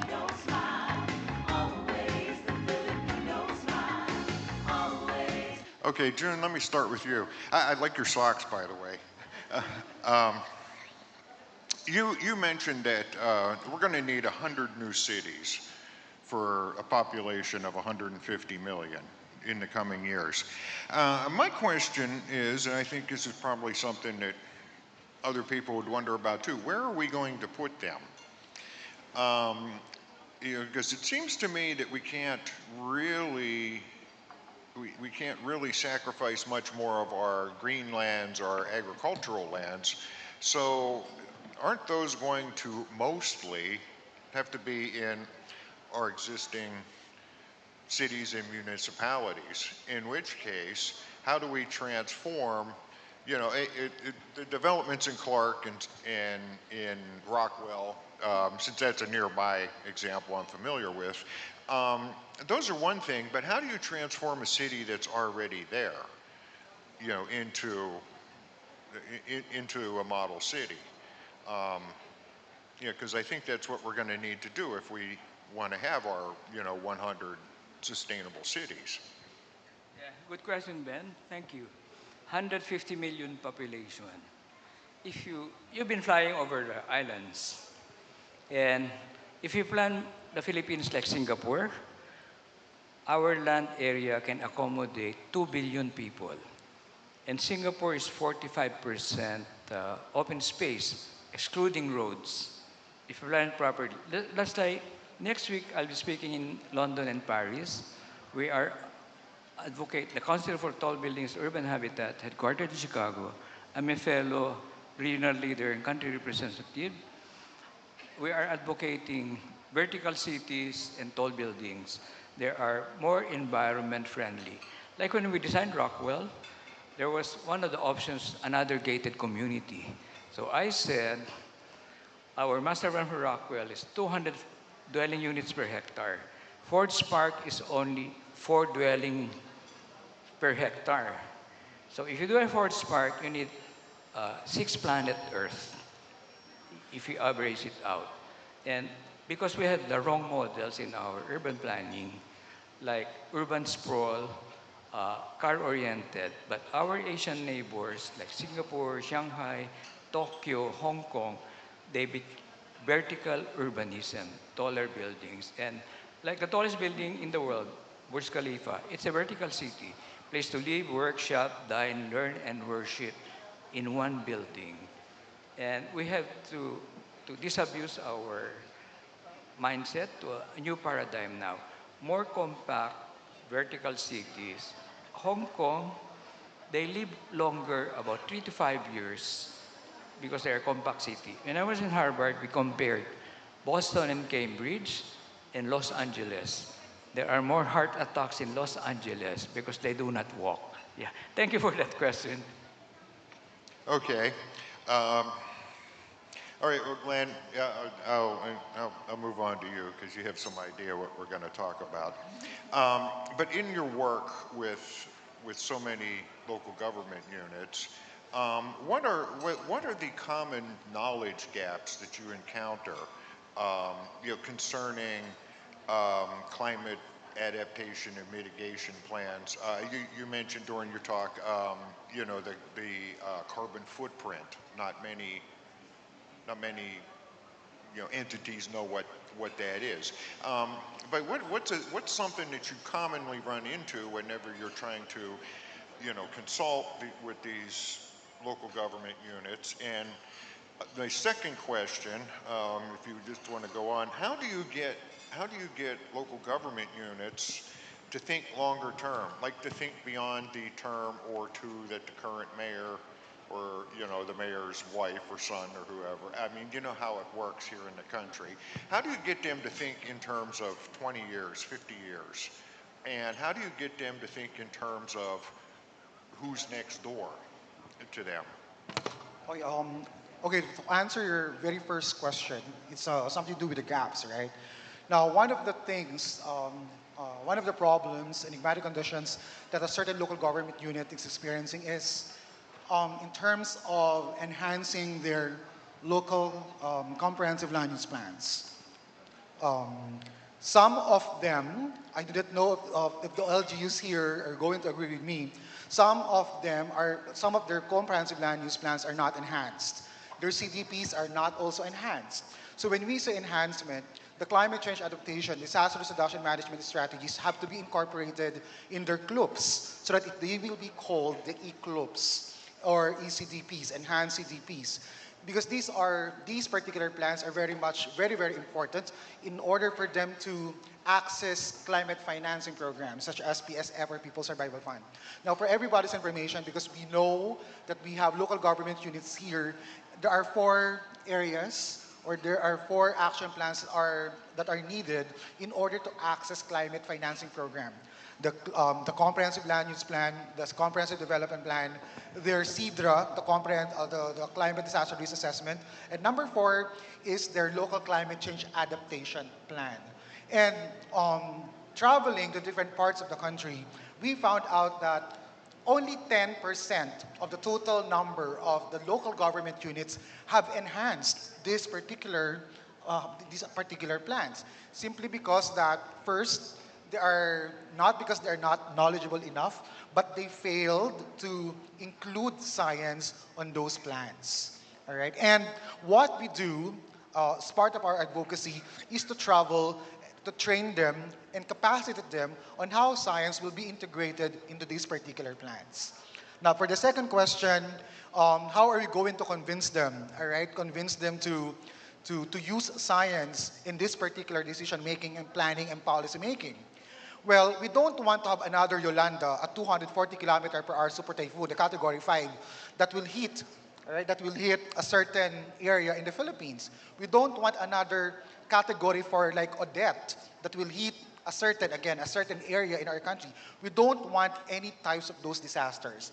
And what we do is to go there, to interview them, and to help the local government units, and of course the partners, the academe, the communities on how they're going to come up with the most resilient and sustainable solution. Okay. Did I answer your questions? Yeah, that was a good answer. And you gave a little, you gave me a little segue into my next question. Um, Chris, during your presentation, something that struck me is that don't you don't you feel that the climate impacts that have been estimated up to now are an underestimate? Um, and do we need to rethink climate adaptation? That would fall into that category because you mentioned we don't want another Yolanda or we don't want another Odette, but the fact is we're going to have one. We're going to have them constantly, for the foreseeable future with the climate impacts that we are seeing. Yes, that's the reason why they need to be prepared as early as now. We have to provide them the list of the plethora of solutions that they really deserve. Now, we don't want them to come up with a with a solution that is actually a mismatch. I have an encounter with one of the mayors, and this is what the mayor wants. Glenn, this is what I want to implement in my municipality. This is what I want to implement in my city. My answer is no, not yet. Because what if your suggestion creates a mismatch, right? Mismatch meaning that's not what the real community needs.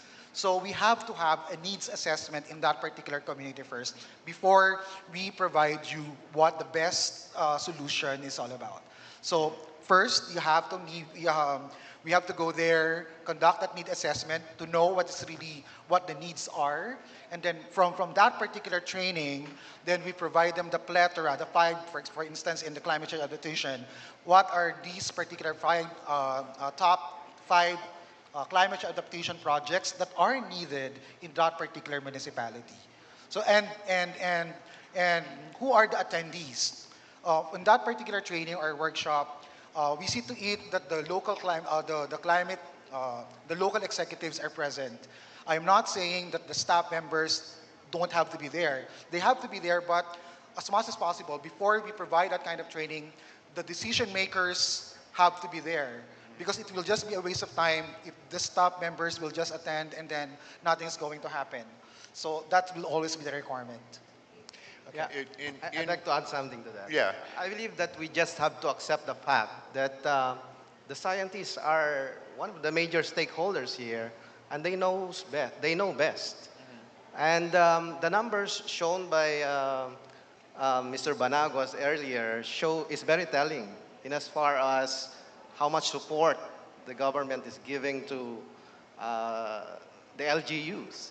Imagine 10 pesos for every, what's that? 100,000 exactly. or What nine? can you do with that?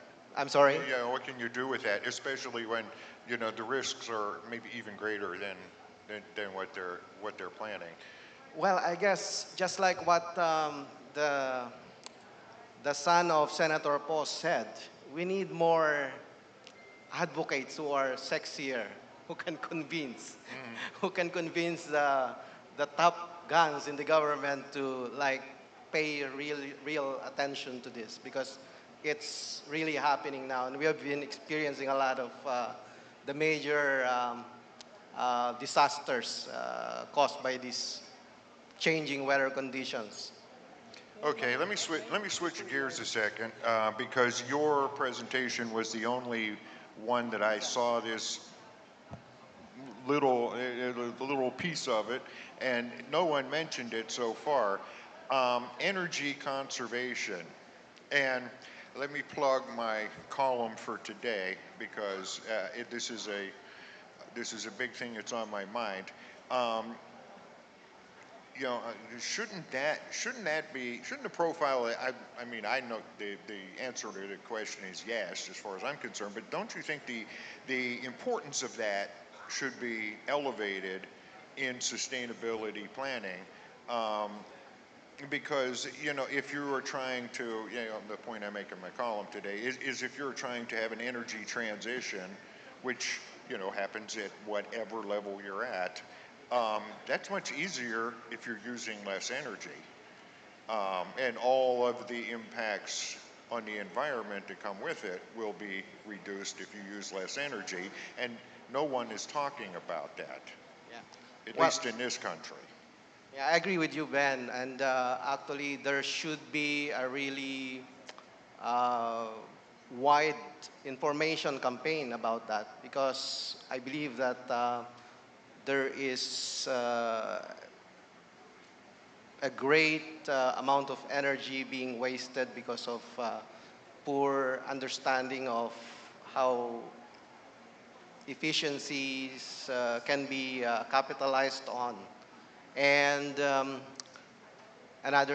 this is another matter actually, with respect to the EV vehicles that are being introduced.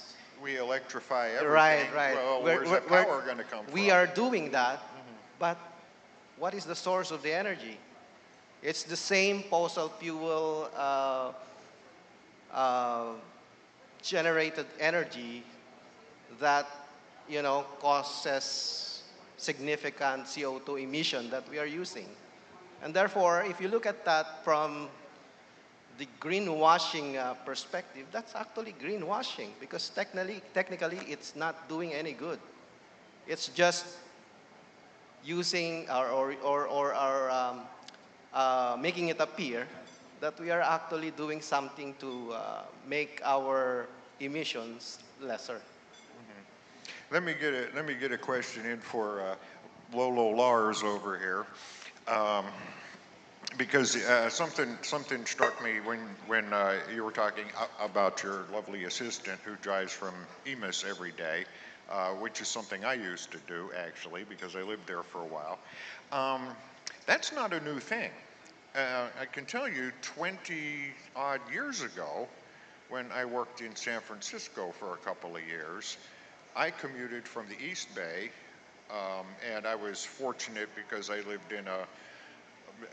near Berkeley, and I had access to the BART, and I could take the train, and it was not much trouble. I didn't have to drive in. But in our shop, we had people who were driving from as far away as like San Rafael, out Tracy, out in the upper end of the valley, 3-4 hour commutes because of that that disconnect between what you can imagine what property, and you probably know what property in San Francisco costs, or housing, and they were coming from so far away. So my question for you is, from the perspective of what you do with offering these spaces where people can work, how can you help cities and municipalities plan that into their future sustainable city vision? Maybe, Ben, this could be the last question that we can have our speakers answer. Okay. Well, first of all, I think we all have our war stories. I also used to live in Japan, and in Tokyo, my commute was exactly the average of any other salaryman, 1.5 hours each way, standing up in a subway, where people had to push me in with white gloves, right? Never got a seat, but you could stand up and sleep. But back then, we didn't have the technology. We couldn't, you couldn't work from home unless you brought your filing cabinet with you under the arm, obviously not a very practical solution. So what is happening right now is that we are seeing cities being developed outside of Metro Manila. It is literally the trend. But in order for them to be able to be a 15-minute city, they need to embrace the element of flexible workspace. Remember, 30% of all workspace is going to be flexible one way or the other. So if you don't think it into any new building, you might as well have forgotten to put in, say, elevators in a high-rise or parking lots or anything else that is essential. And we have been talking a lot about the environment, which I totally forgot to include in my presentation, because we are actually perhaps the only industry that is carbon neutral. Why? Because a person like Angel down there won't have to commute 2 + 2 hours every single day, which is horrible for the environment. Every time we can commute less, we are sparing the environment, and that is what flexible workspace, hybrid working is also contributing to. Okay, I think we'll leave it at that so everybody can have lunch. It's Yeah, getting so a with the little late for indulgence that. of the audience, just before we break for lunch, we'd like to thank our speakers. So please remain on stage as we call back our Sir Klink and Ms. Blanca to give you the plaques of appreciation. We do thank you for taking time out to share insights with us.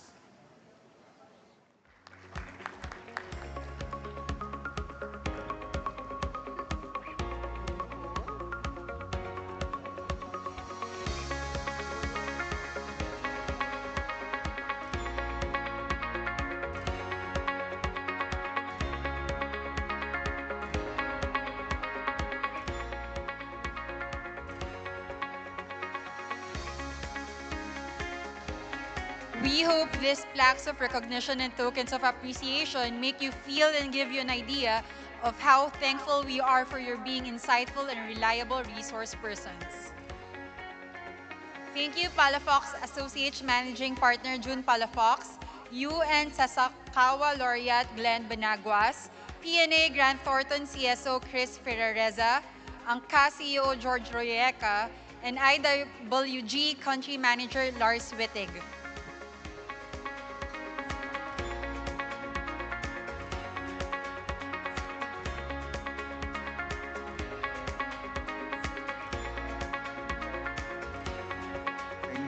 We do have the Lady of the Times to give you some words to sort of wake you up after that meal. Now, she is an advocate of women empowerment and inclusivity. She is a multi-awarded woman of substance and an active member of the Filipina CEO, an all-CEO circle. So it's an all-female network of successful women that have risen from the ranks to reach top positions in their companies so that all of them are bound by the desire to help one another and help other women to succeed in various fields and industries. She is the Manila Times President and Chief Operating Officer. So please join me in giving a warm round of applause for Ms. Blanca Calilong Mercado. So we're on to our second part of our program today. Honorable officials, distinguished judges, renowned speakers, valued partners, and dear colleagues, good afternoon to all of you. On behalf of the Manila Times, I give you our warmest welcome on the most awaited second part of our event today, the awarding of the Model Cities and Municipalities of the Manila Times.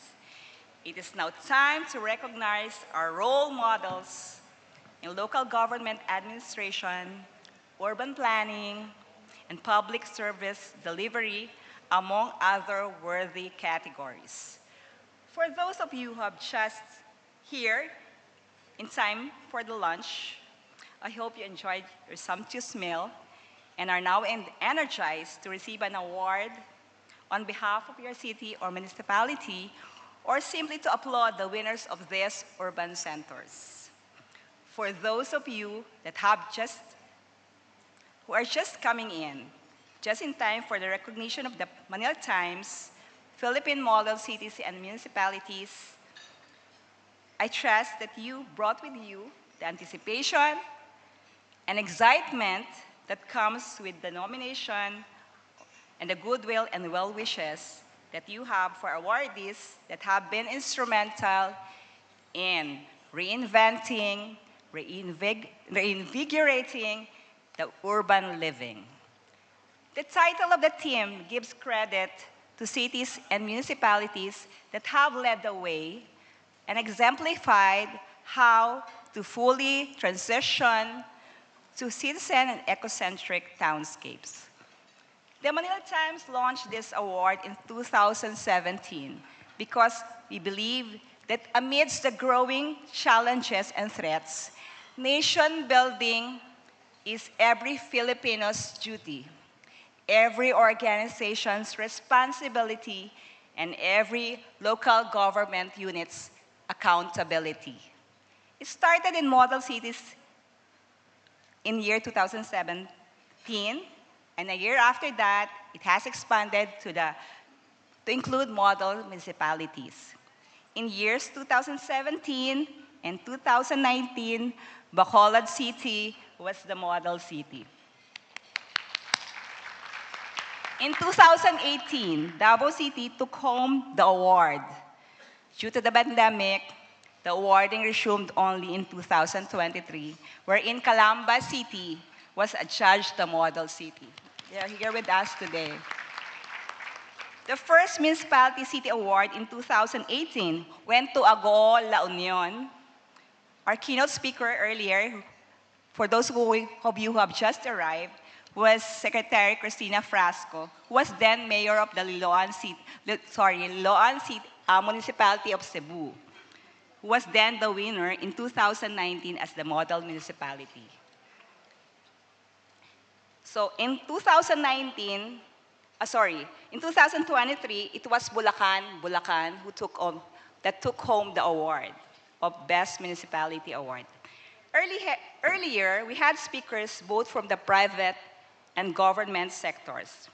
I'd like to take this opportunity to thank Tourism Secretary Cristina Garcia Frasco, UN Sasakawa Laureate Glenn Banaguas, who's here with us today, PNA Chief Sustainability Officer Chris Perereza, Palafox Managing Partner, Felino Palafox Jr., of course, George Riekas just left, and of course, IWG Country Manager Lars Wittig. Thank you for being part of the conversation of the Manila Times today. This afternoon, we have as judges of the awards portion our respected luminaries in their respective fields. I'd like to acknowledge, of course, the presence of our dear friend again, architect Palafox, the managing partner of Palafox and Associates. Of course, there's Mai Siga Bisnar, who couldn't be with us today, but represented by her colleagues, CEO of Vier, Asnar, and of course, Mike Gallego from PNA Grant Thornton, and Business Development Group's Loren Sales, Executive Vice President and CEO of FIRST, who couldn't be here with us today, and of course, our good friend, our Manila Times friend, Rosemary Bosch Ong, COOS EVP of Wilcon Depot, and another good friend, of course, Sheila Lobien, CEO of Lobren Realty Group. Thank you again for taking some time of your precious time to crunch the numbers that factor in 27 model cities and 12 municipalities winning in 2024. So please give yourselves a round of applause for making it to the top.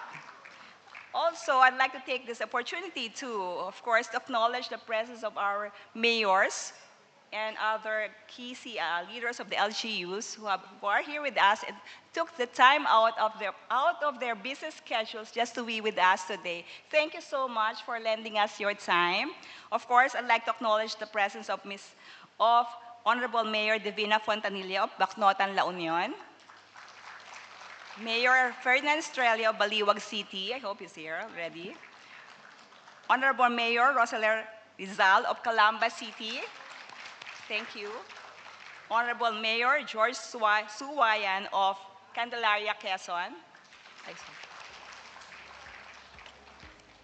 and Honorable Mayor Cesar D. Jr. of Kawayan City, Honorable Mayor Joseph Cagas of Digos City,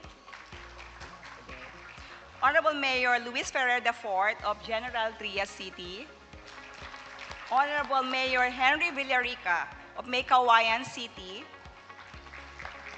Honorable Mayor Aljo Frasco of Liloan, Cebu, Honorable Mayor Dina Reyes Chua of Noveleta, Cavite, and of course, to represent Ormoc City is Congressman Richard Gomez, Honorable Vice Mayor Rowena Tuason of Masbate City, thank you, Madam, Honorable Mayor Imelda Calixto Rubiano of Pasay City, Honorable Mayor Josel Aimee Vistan Casaje of Plaridel, Bulacan. We have so many beautiful mayors today. women empowerment at its finest. Thank you, Madam. Honorable Mayor Arturo Robes of San Jose del Monte City, Honorable Mayor Alan Martin de Leon of Taytay Rizal, Honorable Mayor Myla Tinque of Tuguegarao City, thank you, ma'am. Honorable Mayor Javier Miguel Benitez, Victoria City, also representing Bacolod City. Thank you very much for being with us today. So, going back to our, sorry for making it longer than you expected. I'm just so overwhelmed that a lot of people are here. I'd also like to make a milestone announcement that in April 2025, the Manila Times will be launching the first issue of its sustainability magazine. There you go. April 25, 2025. With the kicker Pathways to Prosperity, the maiden issue of the special publication will have the theme of smart and sustainable companies and communities, which is logical progression to the smart and sustainable cities and municipalities that we honor this momentous afternoon of September 19. Just like the Manila Times Sustainability Magazine rolling off the presses in April of next year, the Manila Times Philippine Models, Cities and Municipality Forum and Awards pays tribute to the urban centers that have brought back color, greenery, and vibrancy for all of us.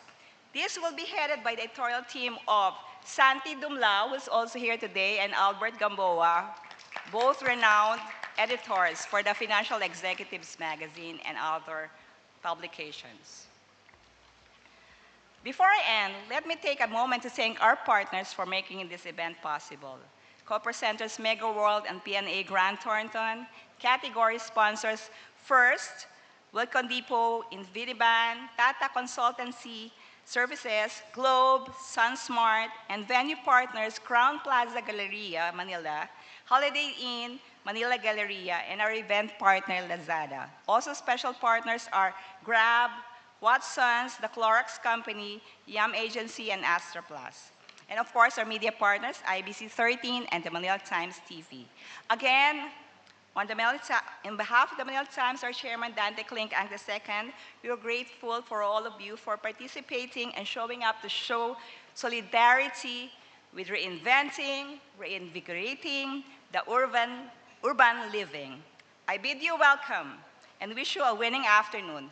27 cities, 12 municipalities, let the awards begin. Marami pong salamat at mabuhay ang bagong Pilipinas. Thank you very much, Ms. Blanca, for the welcoming words for this afternoon. So what do you think, Leah, in terms of the judges that she mentioned? Would you say that the roster that we have would give justice to the efforts that the cities and municipalities have put into their applications? You know, it's true what they said earlier, that we have a roster of illustrious judges awaiting us right now. And I would like to believe that everyone is extremely excited to know what kind of award their city would be getting, right? Right, because there wouldn't be any awards unless you had people making sure that the quality of the candidates are the ones that are deserving and justifiable in terms of the numbers, the quantifiable characteristics that they should be able to present to people on how these are our winners. So with that, we would like to, of course, pay tribute to our judges who spent an afternoon, most of the day. And on that particular day, of course, it seemed to go on forever because it was difficult to choose between several very good, viable people who were presenting everything that they've been doing for the past year or so. So, Leah? And I think it's just not even the award that we're going to give. It's about the recognition of the people that the city has. And like what Secretary Frasco said, it is the people that is the backbone of every city. So I think we should start giving the awards right now for it. Okay, but again, if I may call again on Sir Clink and Ms. Blanca on stage, we would like to give a small tribute to the people who have made you, all of you here, in one way or another, the winners in your respective fields and categories. So, Sir Clink and Ms. Blanca. We have some um, pieces of recognition for our judges here. So we would be calling you on stage one by one, please. And as your names are called, we will ask you to stand beside Sir Clink and Ms. Blanca. First, we call on the chairman of the Board of Judges, Architect Felino June Palafox Jr., Managing Partner of Palafox Associates.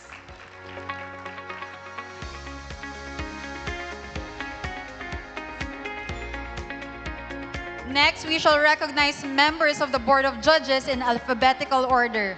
To represent Mai Siga Bisnar, Partner for Advisory Services and Leader for Brand and Communications and Business Development Groups at PNA Grant Thornton, may we call on Michael Gallego, Practice Leader Advisory Services.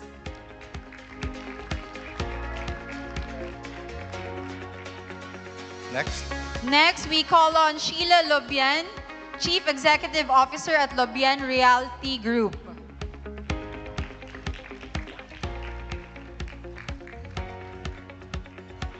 We call on now Rosemary Bosch Ong, Senior Executive Vice President and Chief Operating Officer at Wilcon Depot. Last but definitely not the least, we call on Lauren Sales, Executive Vice President and Chief Operating Officer at PH Earth.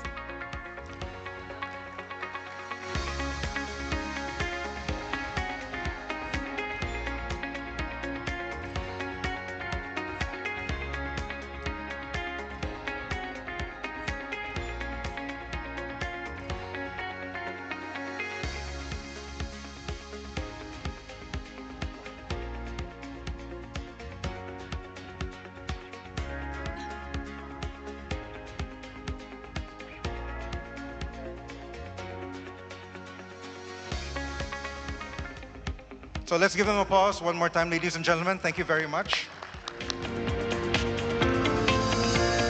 We invite all municipality category winners in the top 3. Please come on stage for the picture taking.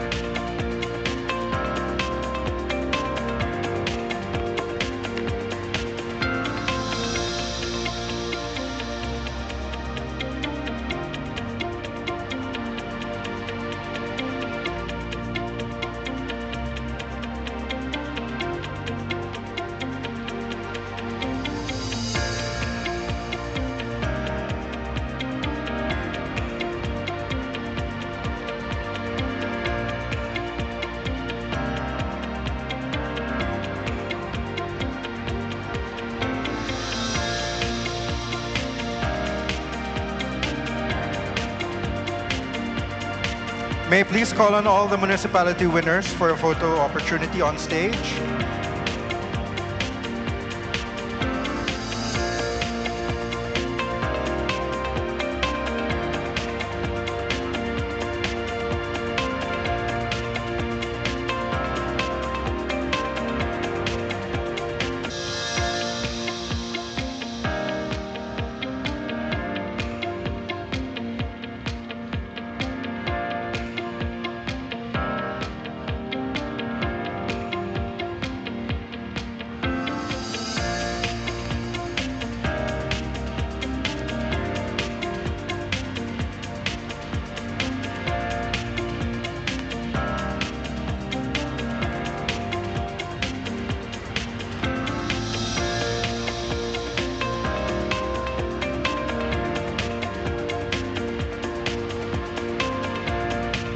So can we please call on all the municipal awardees to come on stage for the photo taking?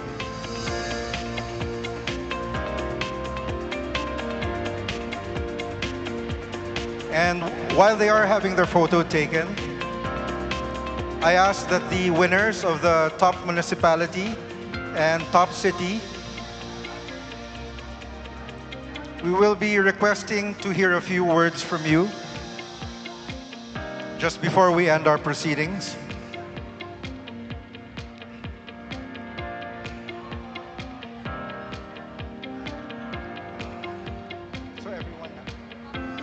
Okay, so we call on everyone on stage, all the winners, please.